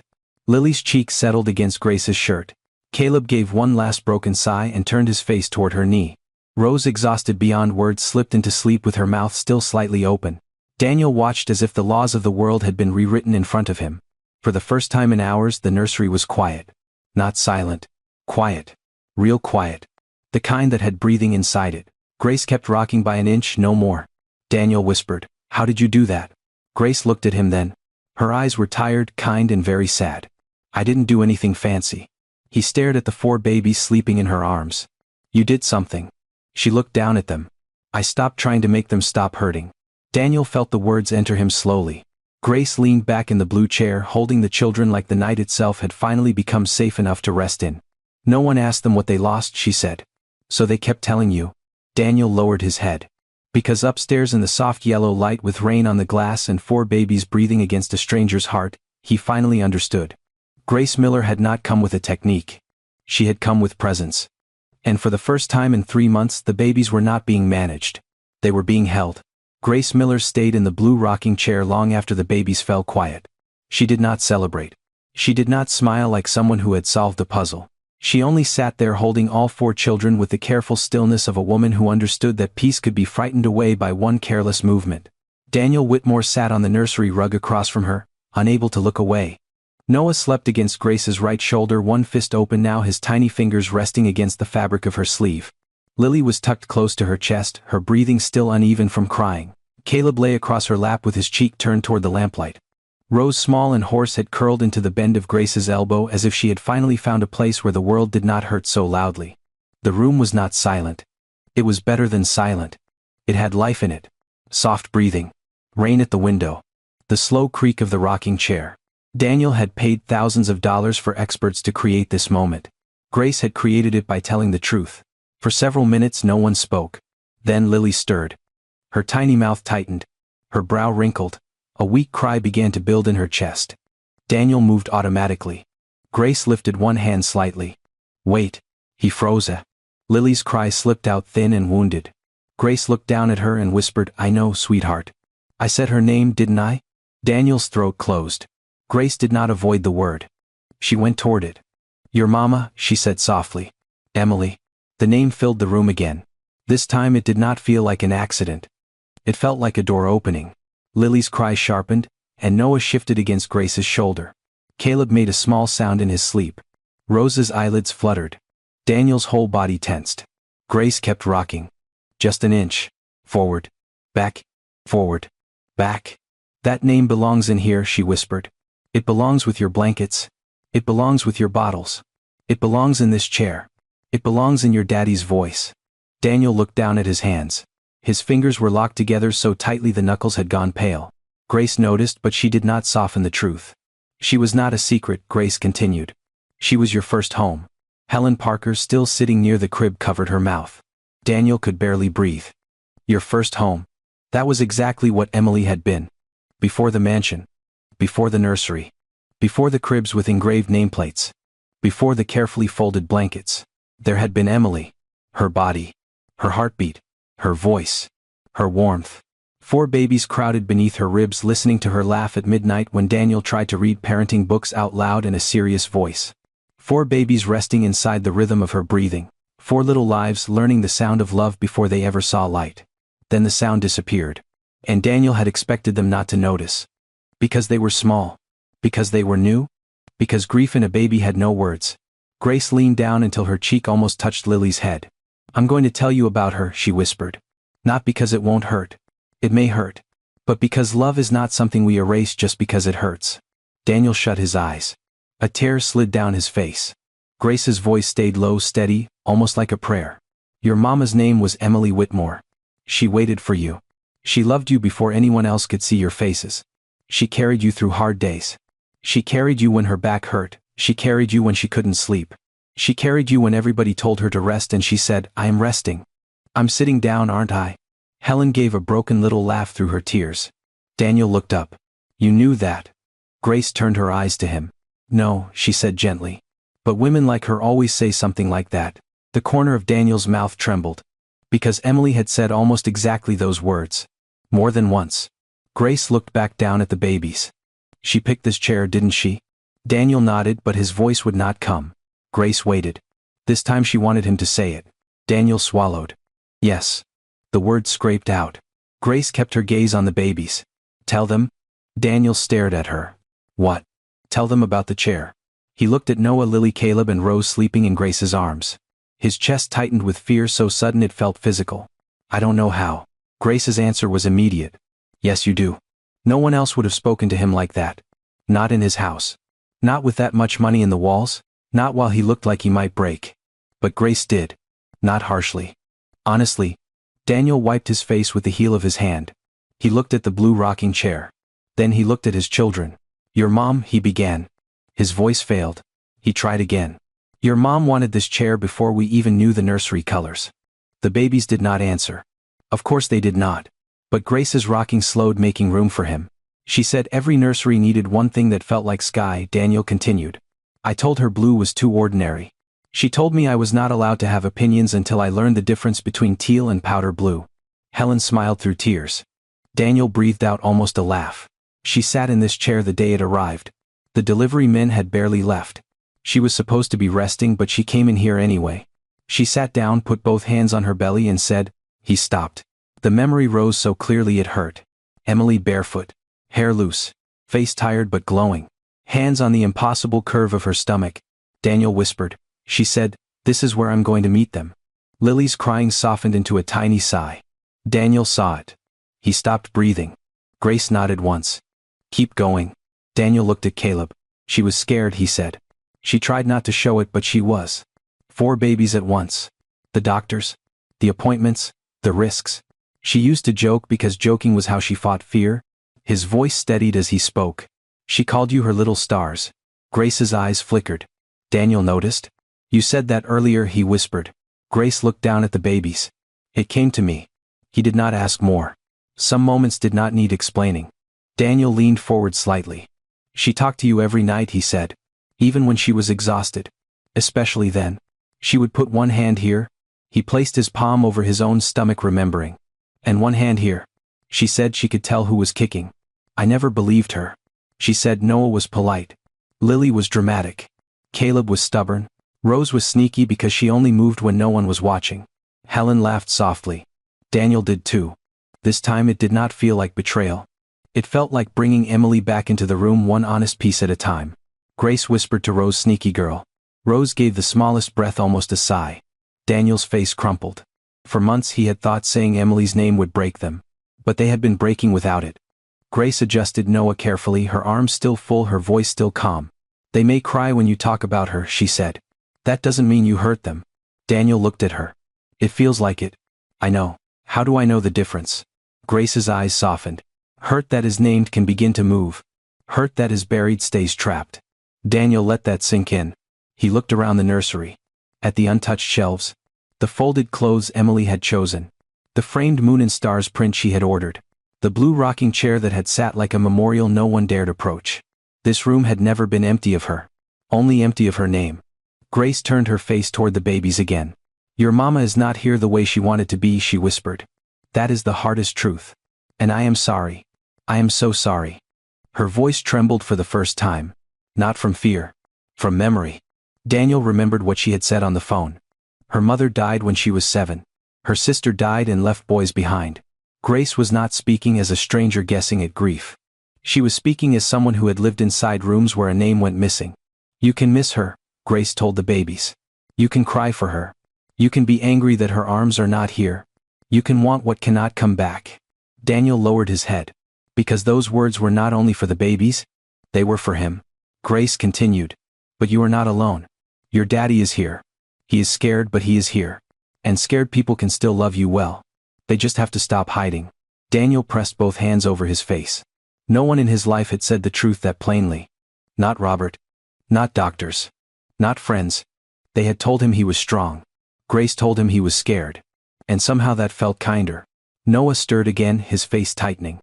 Daniel moved closer on the rug. Can I take him? Grace looked at him for a long second. Then she nodded. Slowly. Daniel rose to his knees and reached out. Grace shifted Noah toward him with careful hands. The baby woke halfway and gave a soft, unhappy cry. Daniel pulled him against his chest. His first instinct was to bounce. He stopped. He sat back on the rug, Noah against his heart. The baby cried once. Then again. Daniel closed his eyes. Your mama loved you, he whispered. Noah trembled. Daniel's voice broke, but he kept going. She loved you so much, and I should have told you that every day. Grace watched in silence. Helen wept openly now. Daniel pressed his lips to Noah's hair. I'm sorry, buddy. Daddy got lost. The words opened something inside him. Not all of it. Not enough to make the grief leave. But enough to let air in. Noah's tiny hand pressed against Daniel's shirt. The crying softened. Not gone, but softer. Daniel looked at Grace, stunned. She did not look surprised. She only nodded as if to say, yes. This is how it begins. The clock on the dresser read 3:48 Outside the rain had stopped. The window glass held the faint reflection of the nursery, a tired father on the floor, a quiet woman in a blue rocking chair, an older housekeeper wiping tears from her cheeks, and 4 babies surrounded at last by the one truth everyone had been afraid to say. Their mother was gone. Their mother had loved them. Both could be true. Both had to be spoken. And in that room, for the first time since Emily died, grief was no longer a monster hiding in the walls. It was a guest pulled into the light. Painful. Unwanted. But finally not alone. Grace kept rocking. Daniel kept holding Noah. And somewhere in the space between one breath and the next, the house began to remember the sound of Emily's name without falling apart. By 4:00 a.m., the impossible had not happened. Not completely. The babies were not magically healed. The house had not transformed into some perfect nursery scene from a magazine. No soft music played, no golden light poured through the window. No one suddenly knew what to do forever. No. The room still smelled like warm formula, damp blankets, and sleepless fear. Daniel's knees hurt from sitting on the rug. Helen's eyes were swollen from crying. Grace's arms must have been aching from holding 3 babies at once, though she never said so. And still something had changed. The crying no longer ruled the room. It moved through it. That was different. Before Grace came, the cries had filled every corner like smoke. They choked everyone. They made adults panic. They made Daniel feel accused, helpless, ashamed. Now, when Lily whimpered, Grace answered her with a whisper. When Caleb stirred, Helen laid one gentle hand across his blanket. When Noah cried against Daniel's chest, Daniel did not rush to silence him. He listened. That was the miracle. Not silence. Listening. Daniel sat with Noah tucked against his heart, feeling the baby's tiny body tremble from leftover sobs. A month ago, Daniel would have stood up at once. He would have bounced, paced, checked the bottle warmer, adjusted the swaddle, called the doctor, searched for something physical to fix. Now he lowered his cheek to Noah's head and whispered, I know, buddy, I know. Noah gave a broken little sound. Daniel closed his eyes. You miss her. The words did not destroy the room. They settled into it. Noah's fist opened slowly against Daniel's shirt. Across from him, Grace watched without interrupting. Lily slept against her chest. Rose was curled in the crook of her arm. Caleb lay across her lap, still awake, his dark little eyes half open and shining in the nursery light. Grace looked down at him. You're fighting sleep, aren't you? She whispered. That's all right. Sleep probably feels scary when everything keeps changing. Daniel looked up. Can babies feel that? Grace did not answer quickly. I think bodies remember what minds can't explain. Caleb's lip trembled. Grace rested 2 fingers lightly against his back. Your mama's heartbeat was your first music, she said. Then one day that music was gone. Nobody asked your permission. Nobody explained it. Everybody just kept moving around you, acting like bottles and blankets could replace a whole person. Daniel's throat tightened again. But this time he did not look away. Caleb's eyes blinked slowly. Once. Twice. His little body gave a tired shiver. Then he slept. Daniel stared. It was not dramatic. No thunder. No sudden holy silence. Just a baby who had cried for hours finally surrendering, not because someone had forced him but because someone had made the room feel safe enough to let go. Grace leaned back carefully. There you are, she whispered. Helen wiped her cheek with her sleeve. I haven't seen him fall asleep like that in weeks. Daniel's voice was rough. Neither have I. Grace looked at him. Then remember this. He didn't stop hurting. He stopped feeling alone in it. That sentence stayed in the room longer than the sound of crying ever had. He didn't stop hurting. He stopped feeling alone. Daniel looked at Noah now, breathing heavier against his chest. Lily, Caleb, and Rose were asleep in Grace's arms and lap. 4 tiny bodies. 4 grieving hearts. 4 children he had loved fiercely but misunderstood completely. He had thought their crying meant he was failing. Maybe it meant they were asking him to come closer. The first night with Grace did not end in perfect rest. At 4:40, Rose woke with a rasping cry and needed a bottle. At 5:05 Lily startled and cried, so hard her face turned red. At 5:30 Noah needed changing. Caleb woke when Daniel opened the diaper drawer too loudly. But each time the room responded differently. No panic. No rushing. No angry whispering. No desperate bargaining. Grace would speak first, always softly. Rose, I hear you. Lily, that scared you. Noah, we're right here. Caleb, nobody's leaving. Daniel began repeating her words awkwardly at first. They felt strange in his mouth. Too tender. Too exposed. He had spent his adult life speaking in decisions, instructions, numbers. Now he was learning the language of comfort. Not perfect. But real. When Lily cried after startling, Daniel picked her up. She arched against him, furious, tired, lost. His old fear returned. She doesn't want me. Grace saw it cross his face. Don't make her crying about rejection, she said gently. Make it about need. Daniel swallowed. He looked down at Lily. Need? Not rejection. He held her a little closer. I'm here, he whispered. I'm not, Mommy. I know. But I'm here. Lily cried harder for 10 seconds. 10 brutal seconds. Daniel almost handed her back. Grace shook her head once. Stay. So he stayed. Then Lily's body softened little by little until her head rested under his chin. Daniel looked stunned. Helen smiled through fresh tears. Grace only said, there. One word. But it sounded like a door opening. By 6:00 a.m. the sky outside the nursery window had turned pale gray. Morning touched the edges of the curtains. The rain had washed the trees clean and drops clung to the glass like tiny beads of light. Grace carefully placed Rose in her crib. Then Caleb. Then Lily. Daniel laid Noah down last. He moved slowly, terrified of waking him, lowering him inch by inch onto the mattress. Noah stirred. His little mouth opened. Daniel froze. Grace stood beside him. Hand on his chest, she whispered. Daniel placed his palm lightly over Noah's small body. Talk to him. Daniel bent close. Daddy's here, little star. Noah's face relaxed. He slept. Daniel did not move for several seconds. He was afraid to believe it. All 4 babies were asleep. Not for hours yet. Maybe not even for 20 minutes. But asleep. Together. The room held a quiet so tender it almost hurt. Helen stood near the door, one hand pressed to her heart. Oh, thank God, she whispered. Daniel looked at the cribs. Then at Grace. There were 1,000 things he wanted to say. How? Why did this work? Why did no one tell me? Can you stay forever? Instead, all that came out was thank you. Grace looked exhausted now. Truly exhausted. Her shoulders had dropped. Her face had lost some of the strength she had carried in with her. But her eyes remained steady. I didn't put them to sleep, she said. Daniel frowned slightly.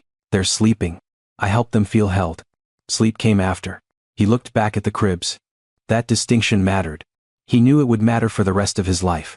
Downstairs, Grace drank 1 cup of coffee at the kitchen island while Daniel stood across from her, still in the same wrinkled clothes, still barefoot, still looking like a man who had crawled through a storm. Helen went to rest on the couch for an hour. The house was quiet above them. Daniel kept glancing at the ceiling, waiting for the crying to return. Grace noticed. They'll cry again, she said. He looked at her. I know. Do you? He gave a tired breath. I'm trying to. Grace wrapped both hands around the mug. The goal is not to make them never cry. Babies cry. Grieving babies cry more. The goal is to teach their bodies that when they cry, someone comes with calm, not fear. Daniel leaned against the counter. And if I'm afraid, then tell the truth quietly. He almost laughed. To them? To yourself first. The kitchen fell silent. Grace looked toward the staircase. They are learning the world, she said. Right now, the world has felt unpredictable. A mother's presence gone. New arms every week.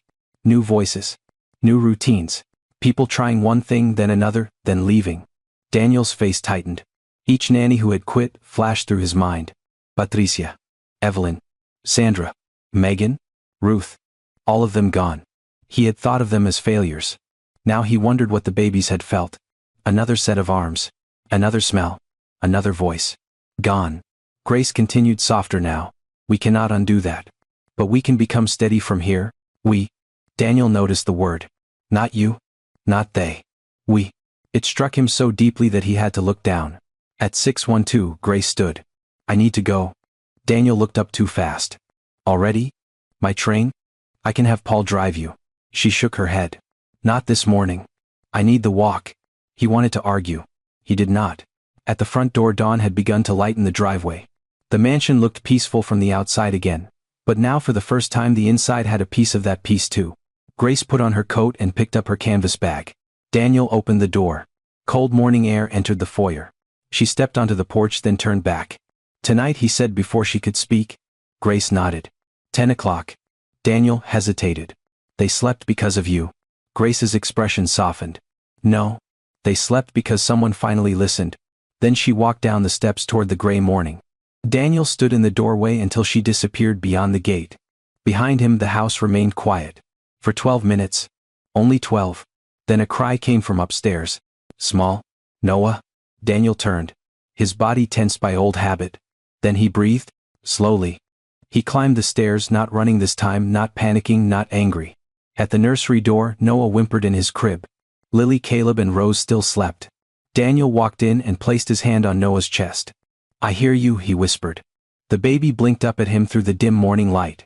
Daniel's voice trembled, but he stayed. You're not alone. Noah fussed once more.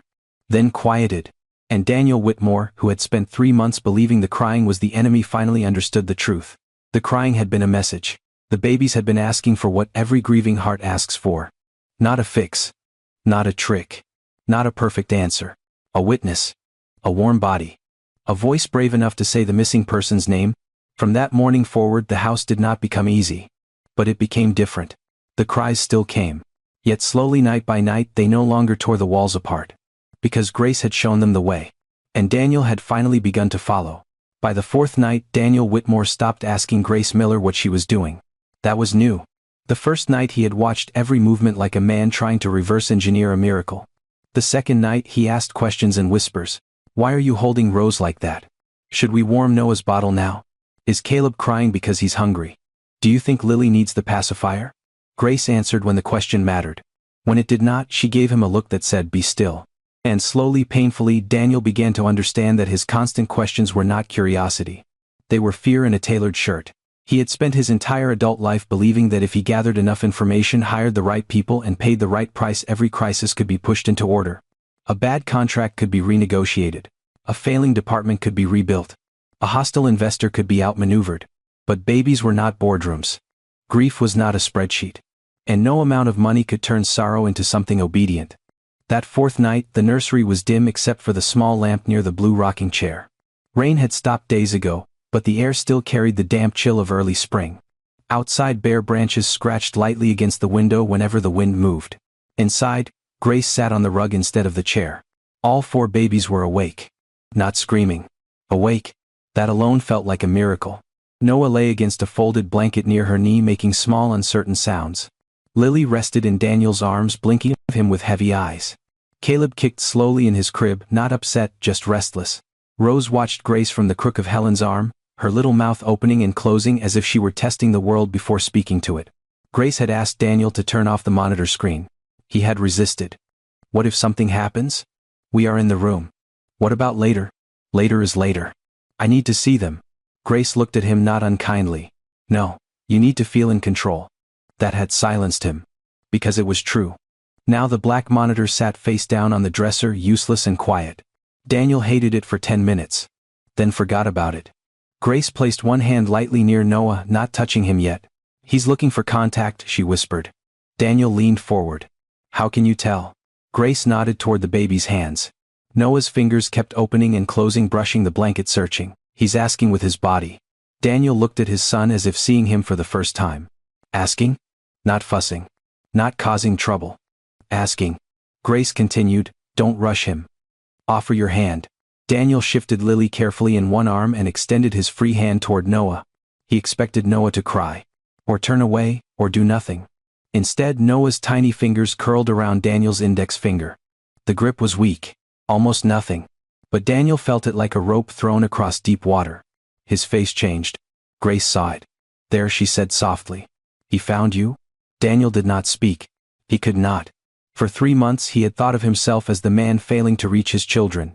Now for the first time he wondered if they had been reaching for him the whole time and he had been too busy trying to fix them to notice. The next days unfolded in small lessons. Not dramatic ones. Not the kind people clap for. The real kind. Messy. Slow. Humbling. Grace taught him that Noah cried differently when he was hungry than when he was frightened. Hunger had rhythm. Fear had sharp edges. She taught him that Lily needed a pause before being picked up. A hand on her chest first. A voice. A warning. Lily startled easily as if the world kept arriving too fast. She taught him that Caleb fought sleep because sleep felt like separation. If Daniel stayed beside the crib and kept speaking after laying him down, Caleb could let his eyes close. And tiny Rose with the tired rasp did not need more motion, she needed less. Less noise. Less passing from one adult to another. Less desperate effort. Just a steady body. A warm chest. A voice that did not shake. Every discovery embarrassed Daniel. Because none of it was expensive. None of it required a specialist. None of it looked like the kind of answer a man could buy. On the 6th night he admitted it. The babies had finally settled into a fragile sleep. Helen had gone downstairs to make tea. Grace stood at the nursery dresser folding small blankets with slow practical hands. Daniel leaned against the crib rail looking at the 4 sleeping faces. I thought money could solve this. Grace did not look up. Most people with money think that at first. He gave a tired laugh. You always say things like that. When they're true. Daniel looked at her. I'm serious. So am I. He looked back at the babies. I hired the best nannies. The best doctors. I bought every device they recommended. Smart bassinets. Monitors. Formula warmers. Special mattresses. A consultant told me to install blackout curtains. Another told me to use red light after midnight. One sent me a 9-page sleep schedule. Grace folded another blanket. Did any of it help? For an hour. Sometimes. That's not nothing. No, Daniel said. But it wasn't enough. Grace placed the folded blanket in a drawer. Because you were trying to create peace around the wound without touching the wound. Daniel closed his eyes. The sentence hurt because it was exact. I thought touching it would make it worse. Silence made it worse. He nodded slowly. I know that now, but knowing was not the same as forgiving himself. That came crashing down on the 7th night. It started with Lily. She woke at 1:16 a.m. with a cry so sharp Daniel was on his feet before he fully understood he had moved. Grace had stepped out to wash bottles. Helen was resting downstairs. For the first time that week, Daniel was alone in the nursery with all 4 babies. Lily screamed. Noah woke. Then Caleb. Rose followed with her hoarse little cry. The old panic returned instantly. Hot. Full body. Merciless. Daniel picked up Lily too quickly. She arched away from him. Noah screamed harder. Caleb kicked his blanket loose. Rose's face turned red. No, no, no, Daniel whispered. Please. Please don't. His heart pounded. The room tilted.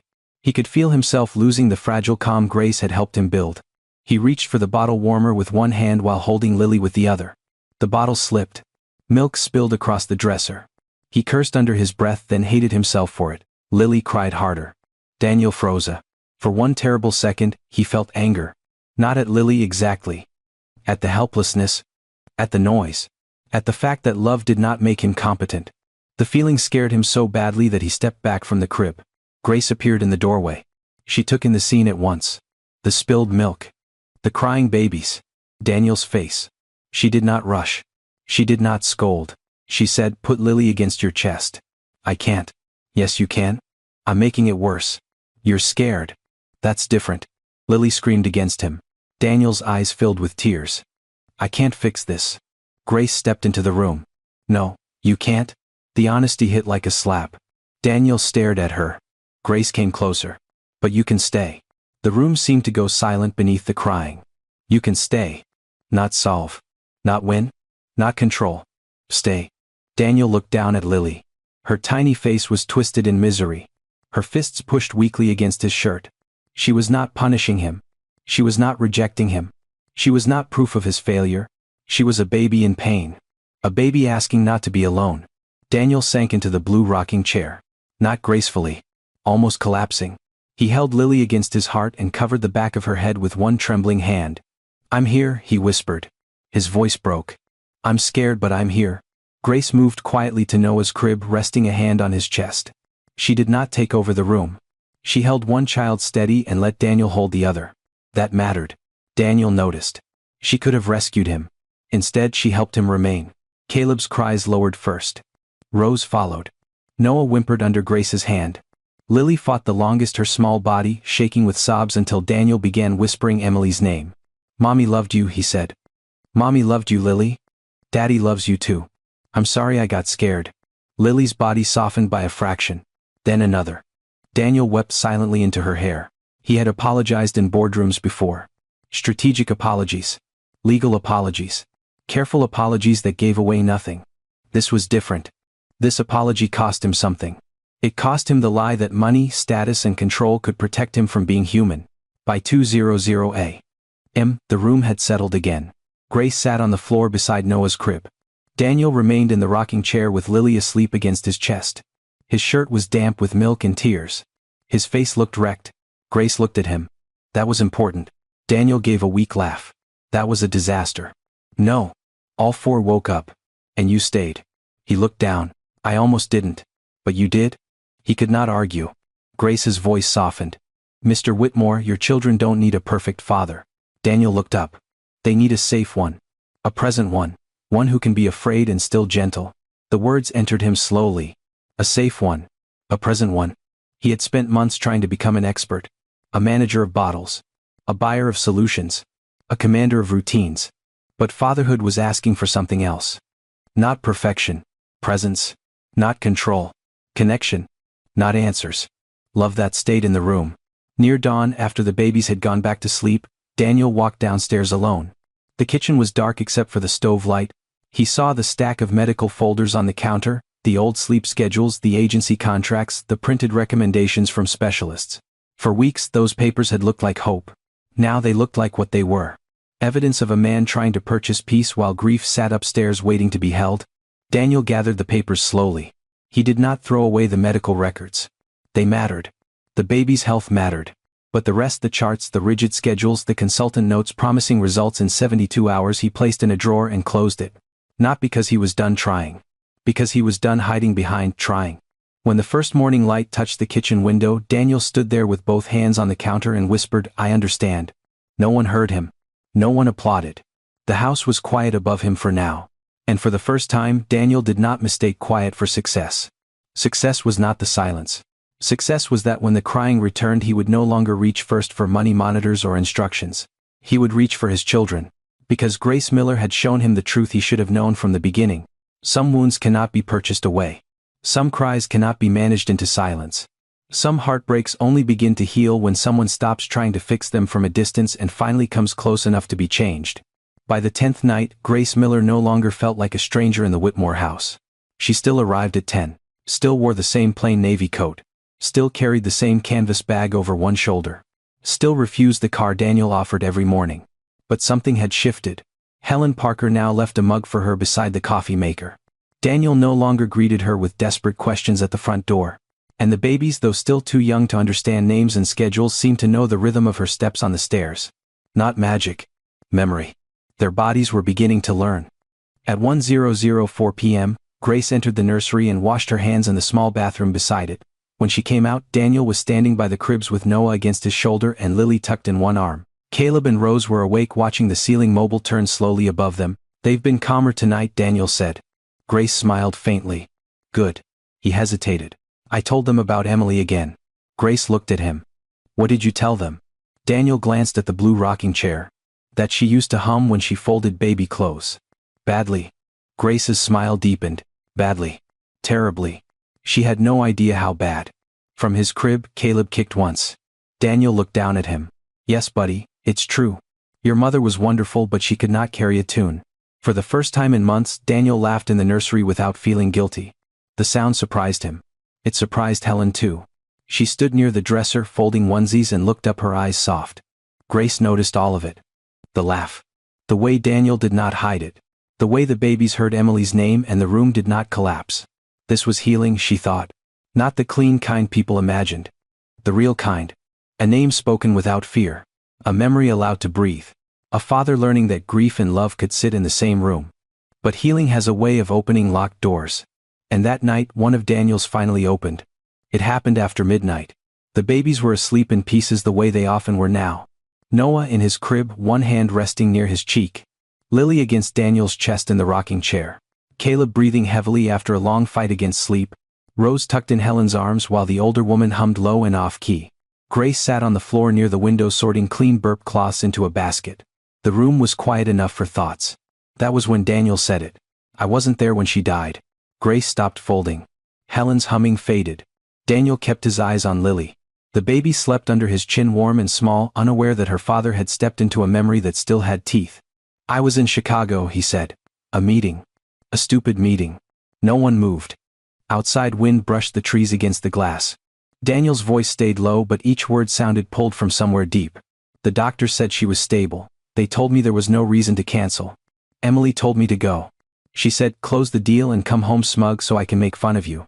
A broken smile crossed his face and vanished. So I went. Grace did not tell him it wasn't his fault. Not yet. Easy comfort can become another kind of silence. Daniel stared at the sleeping baby. The call came during dinner. I remember the waiter placing a steak in front of me. Medium rare. I remember that because I hate myself for remembering it. Helen's eyes filled. Daniel's jaw tightened. They said there were complications. Bleeding. Pressure dropping. Words I knew but did not understand fast enough. I got on the first flight back. He swallowed. By the time I arrived, she was gone. The nursery seemed to grow smaller. Daniel's hand trembled against Lily's back. They let me see her. She looked like she was sleeping. Everyone says that. It's not true. She looked gone. Grace lowered her eyes. Daniel's voice cracked. And then they took me to the NICU. 4 incubators. 4 babies. So small. So alive. He let out a breath that shook. I remember standing there thinking I should feel grateful. They survived. I should feel grateful. He looked up at Grace. But all I could think was she didn't. No one spoke. No one should have. Daniel looked back at Lily. Then I hated myself for that too. Lily stirred against him. Daniel froze, then placed his palm gently over her back the way Grace had taught him. I'm here, he whispered automatically. The baby settled. That simple motion undid him. His eyes filled, and this time he did not hide it. I brought them home and everyone kept saying how blessed I was. 4 beautiful babies. A miracle. And they are. God, they are. His voice broke. But every time I looked at them I saw the room she never came home to. I saw the chair she never used. I saw 4 lives beginning where hers ended. Grace's face tightened with compassion. Now she understood more clearly. Daniel had not only been avoiding the baby's grief, he had been afraid of his own love for them because it was tangled with the moment he lost Emily. He looked at Grace with wet eyes. What kind of father thinks that? A grieving one, Grace said. The answer came softly. No judgment. No decoration. Just truth. Daniel closed his eyes. I thought if I stayed busy it would pass. If I kept the house running, if I hired the right people, if I made sure they were fed and clean and safe, maybe one day I would look at them and not feel the hospital. Grace moved closer but did not touch him. And did it pass? Daniel shook his head. No. It got louder. From her chair, Helen whispered, grief does that when it has nowhere to go. Daniel looked at her. Helen wiped her cheek. I lost my husband 9 years ago. For 6 months I kept his shoes by the door because moving them felt like killing him again. The room was still. Daniel had known Helen for years. He had never known that. Helen looked toward the babies. One day I tripped over them and sat on the floor crying for an hour. Not because of the shoes. Because I finally understood he was not coming back to wear them. Daniel's face softened with a pain that recognized pain. Grace said, quietly. And what helped? Helen gave a small sad smile. Saying his name without apologizing for it. Daniel looked down. Emily? The name that had become both wound and medicine. Grace reached for a folded blanket and placed it beside her. Mr. Whitmore, your children are not the reason Emily is gone. Daniel flinched. Grace saw it. She continued carefully. And loving them does not mean you are accepting her death as fair. Daniel's breathing changed. That was the hidden fear. The one he had not said even to himself. If he let himself fully love the life in his arms, was he betraying the life he lost? Grace held his gaze. You can be grateful they lived and devastated that she didn't. Both can be true. Daniel's shoulders folded inward. Not dramatically. Just enough to show the weight shifting. I don't know how to carry both. No one does at first. That's not an answer. No, Grace said. It's a beginning. Lily moved in his arms again, her little mouth searching. Daniel adjusted her gently. A month ago he would have panicked at the smallest movement. Now his hands knew where to go. He noticed that. So did Grace. You are already carrying more than you think, she said. Daniel looked at his daughter. For the first time he did not see only Emily's absence. He saw Lily. Her tiny nose. Her stubborn brow. her fingers gripping his shirt like she had chosen him for the night and expected him to stay. He looked at Noah. Small sensitive Noah who searched for touch before crying. Caleb who fought sleep like surrender was dangerous. Rose who needed quiet more than motion. They were not just reminders of a death. They were themselves. Emily's children. His children. Living. Breathing. Asking him to meet them here, not in the hospital memory he kept returning to. Daniel lowered his face and kissed Lily's head. "I'm sorry," he whispered. Grace watched. Daniel continued, voice barely audible. "I'm sorry, I kept looking at you through the worst day of my life." Helen began to cry again silently. Daniel looked at each crib. "All of you." Noah slept on. Caleb hid. Rose shifted in Helen's arms. Lily rested against his heart. Daniel looked up at Grace. "I love them." Grace's expression softened. "I know." "No," he said, shaking his head. "I mean, I love them. Not because I'm supposed to, not because they're Emily's, not because everyone says they're a miracle." He looked down at Lily. "I love them." The words changed him as he said them. They did not erase the grief. They did not bring Emily back. But they separated love from guilt. Just enough. Grace sat back on her heels. "Then tell them tomorrow. And the next day. And the next night when they cry." Daniel gave a broken laugh. "They won't understand." Grace smiled gently. "They will feel it." Later near 3:00 a.m., Grace asked Daniel to bring out one of Emily's sweaters. He hesitated at the bedroom door for almost a full minute. Then he entered. The room was dark. Her side of the bed was still perfectly made. Her book sat on the nightstand with a bookmark halfway through. For months Daniel had passed through this room like a thief, taking only what he needed and leaving quickly before memory saw him. Tonight he opened the closet. The smell hit first. Lavender. Vanilla. Emily. His knees almost gave. He gripped the door frame and breathed through it. No one rushed him. No one called from the hallway. He chose a soft cream sweater, the one Emily wore on quiet Sundays. He held it against his chest for a second, then carried it back to the nursery. Grace did not take it from him. She nodded toward the cribs. "You do it." Daniel placed the sweater over the arm of the blue rocking chair. Not in a crib. Not close enough to risk safety. Just nearby. A presence. A memory made visible. The room seemed to warm around it. Daniel sat down in the chair with Rose now in his arms. He looked at the sweater, then at his daughter. "That was your mom's," he whispered. "She wore it when she made pancakes and burned the first batch every time." Helen laughed softly. Grace smiled. Rose blinked up at him. Daniel kept talking. For 20 minutes he told stories. Small ones. Emily dancing barefoot in the kitchen. Emily crying during dog food commercials. Emily insisting the babies would all have different personalities, and Daniel arguing that newborns mostly looked like angry potatoes. Grace laughed at that. Helen laughed harder. And Rose fell asleep while her father spoke of her mother, not like a tragedy but like a woman who had lived. That night Grace did not only help the babies. She helped Daniel find the door back to himself. Not the old Daniel. That man was gone. But a new one. A father who could grieve and still laugh. A widower who could miss his wife and still love his children without guilt. A man who had finally stopped asking money to do the work only the heart could do. By dawn the babies had slept in stretches longer than before. Not perfect. But real. Daniel stood at the nursery window as pale light spread over the lawn. Behind him, Emily's cream sweater rested over the rocking chair. In the cribs, 4 small lives breathed quietly. Grace came to stand beside him. He did not look at her when he spoke. "You were right." "About what?" "I needed help too." Grace said nothing. Daniel's eyes stayed on the morning. "I thought you were here to teach me how to calm them." Grace's voice was gentle. "I think they were teaching you too." Daniel turned then and looked at his children. For the first time, he did not feel only fear. He felt sorrow. Love. Exhaustion. Hope. All tangled together. All true. And for once he did not try to untangle them before holding them. He simply stood there, breathing in the quiet while the house behind him held Emily's name without breaking. On the 14th night, Daniel Whitmore made his first real mistake without trying to hide it. That may not sound like progress. But in that house it was. The evening had started well. Too well. Noah had taken his bottle without crying. Lily had fallen asleep in Daniel's arms before midnight. Caleb had fussed for only 6 minutes before settling against the sound of Daniel's voice. Rose had rested quietly in the blue rocking chair while Helen folded laundry beside her. Grace arrived at 10 and found the nursery calm. Daniel looked almost proud. Not arrogant. Just relieved. The kind of relief that makes a man think, maybe I finally understand this.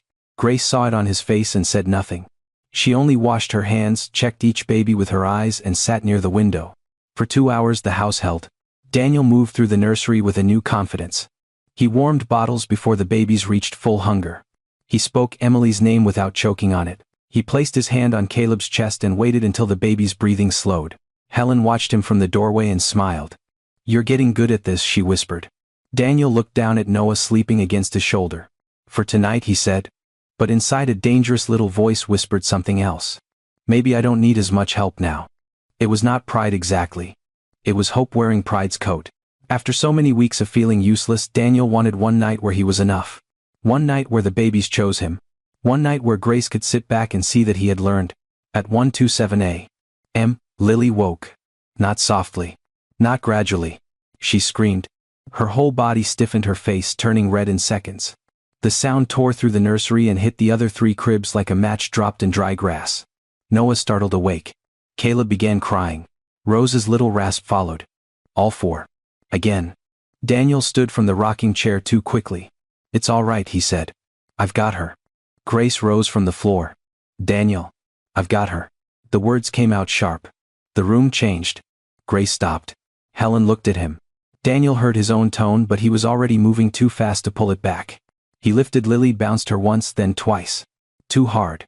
Not dangerous but rushed. Her cry sharpened. He turned toward the bottle warmer. "She's hungry." Grace spoke quietly. "She ate 40 minutes ago." Then gas. "Maybe. Slow down. I know what I'm doing." The words landed badly. Everyone heard them. Even Daniel. Especially Daniel.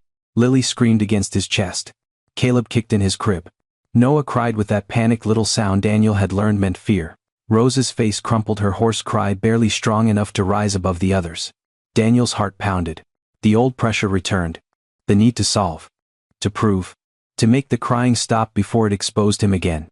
He shifted Lily to his shoulder and patted her back. Too fast. Grace stepped closer. "Daniel, pause." He turned on her. "Please don't correct everything I do." The room went still beneath the crying. Grace did not defend herself. That made it worse. Daniel saw Helen's face. Not angry. Sad. And suddenly he heard what he had really said. Not, "Don't correct me. Don't let me feel helpless again." Lily's cry broke into a sob. Her tiny hands pushed against his shirt. Daniel froze. His confidence drained out of him all at once.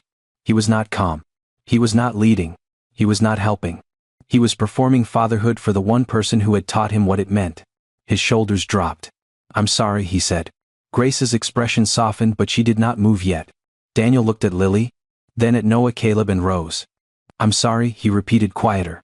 "I got scared." Grace nodded once. Not as approval. As recognition. "Put your feet on the floor," she said. He looked down. He was standing stiff, one heel lifted, body ready to run. He lowered both feet. "Breathe before you touch her back again." Daniel breathed. Once. Twice. Lily still cried. The others still cried. Nothing fixed itself because he apologized. But something in him stopped fighting. Grace stepped beside him. "May I help?" The question was gentle. It also humbled him more than any criticism could have. "May I help?" Not move aside. Not "You're doing it wrong." Help. Daniel nodded. Yes. One word. Harder than any deal he had ever signed.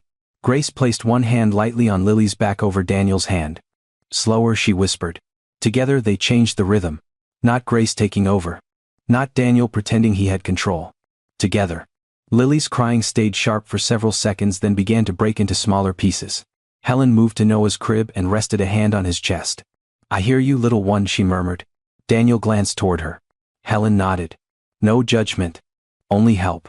That nearly undid him. For months Daniel had believed good fatherhood meant becoming the person who could handle everything. The bottles, the doctors, the grief, the schedules, the house, the company, the babies, his own breaking heart. He thought needing help meant he was failing Emily. But standing there in the yellow nursery light with Grace's hand over his and Helen calming Noah across the room, he began to understand something that should have been simple. Children do not need a father who never needs anyone. They need a father who will not let pride stand between them and comfort. Lily softened against him. Not asleep. Not calm. But no longer fighting his arms. Grace removed her hand. "You have her," she said. Daniel looked down. Lily's cheek was pressed against his shirt. Her little breath hitched. Her fingers opened and closed once, then rested. He whispered, "I have you." His voice cracked. "And when I don't know how, I'll ask." Grace's eyes glistened. Helen looked away, pretending to adjust Noah's blanket. Daniel sat carefully in the blue rocking chair with Lily against his chest. The chair creaked. Emily's cream sweater still rested over the arm, soft in the lamplight. He looked at it and spoke, not loudly but clearly enough for the room to hear. "Your mom would have asked for help too, wouldn't she?" No one answered. Then Helen gave a small laugh through her tears. "Oh, she would have demanded it." Daniel smiled. "She would have made a list." "A long one," Helen said. Grace sat on the rug beside Caleb's crib. "With headings," Daniel added. Helen laughed again. The sound moved through the nursery like a window opening. Lily's breathing steadied. Noah quieted under Helen's hand. Caleb whimpered until Grace began speaking to him about the moon outside his window. Rose, still upset, needed Daniel next. He passed Lily to Helen and lifted Rose carefully, slower this time. No performance. No rush. No proving. Just a father learning to receive the help already in the room. At 2:15 a.m., all 4 babies were still awake. But the crisis had passed. They lay or rested in different arms, surrounded by adults who were no longer trying to outsmart the night. Daniel sat on the floor back against the blue chair, Rose tucked against him. Grace sat nearby with Caleb. Helen held Lily and watched Noah sleep in his crib. For a while nobody spoke. Then Daniel said, "I thought being their father meant I had to know what to do." Grace looked at him. "And now?" Daniel looked down at Rose. "Now, I think it means staying close while I learn." Grace smiled faintly. "That is closer to the truth." He took a breath. "And letting people help." Helen's voice was soft from across the room. "That may be the hardest part for you." Daniel laughed under his breath. "It is." Rose shifted against him. He rested one hand gently over her back. "I kept thinking Emily trusted me with them," he said. "So I had to be enough." Grace's face changed at that. "Maybe she trusted you to love them," she said. "Not to do it alone." Daniel closed his eyes. The words found a place inside him that had been locked for months. Not to do it alone. He had imagined Emily watching him from somewhere, disappointed by every failure. Every nanny who quit. Every doctor visit with no answer. Every night he lost patience. Every moment he stood outside the nursery afraid to go in. But maybe love did not demand perfection from the living. Maybe Emily, if she could see him now, would not be asking why he had needed Grace. Maybe she would be grateful someone came. Maybe she would be grateful he finally opened the door. Near dawn, Grace prepared to leave. The babies were asleep again, each one settled in a different kind of peace. Not deep. Not guaranteed. But real enough for morning. Daniel walked her downstairs. The foyer was blue with early light. For once he did not look like a man waiting for disaster. He looked tired, humbled, and strangely lighter. At the door, Grace put on her coat. Daniel opened his mouth, then stopped. Grace waited. Finally he said, "I was rude tonight."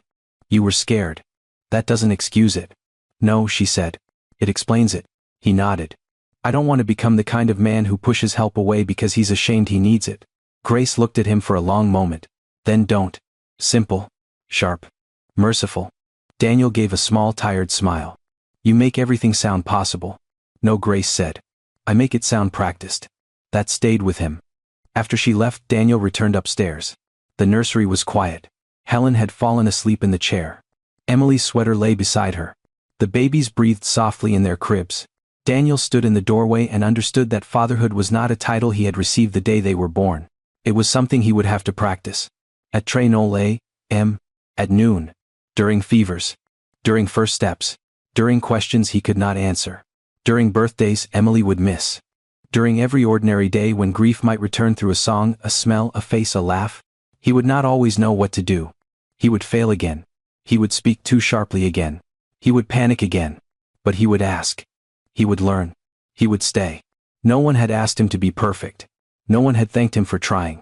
He just had to keep showing up. Daniel walked to each crib and placed a hand gently near each child. Noah. Lily. Caleb.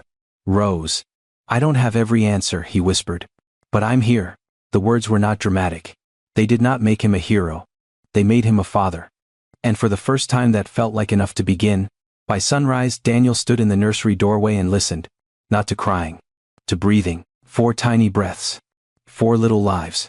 4 hearts that had not needed a perfect father, only a present one. Grace was gone for the morning. Helen was asleep in the chair. Emily's cream sweater still rested over the blue rocker, soft in the first light. Daniel walked to each crib and whispered their names. Noah. Lily. Caleb. Rose. Then he added the name he no longer feared. Emily. The house did not break. It healed a little. Daniel finally understood what money had never taught him. Love is not control, healing is not silence. And grief does not disappear because we refuse to speak its name. Sometimes the deepest wounds are not cured by experts, machines, or perfect plans. Sometimes they begin to heal when one person sits close, listens without fear, and says, "You are not alone." That was Grace's gift. Not magic. Not a trick. Presence. True presence. And from that day on, when the babies cried, Daniel no longer heard failure. He heard a call. A call to come closer. A call to love better. A call to stay.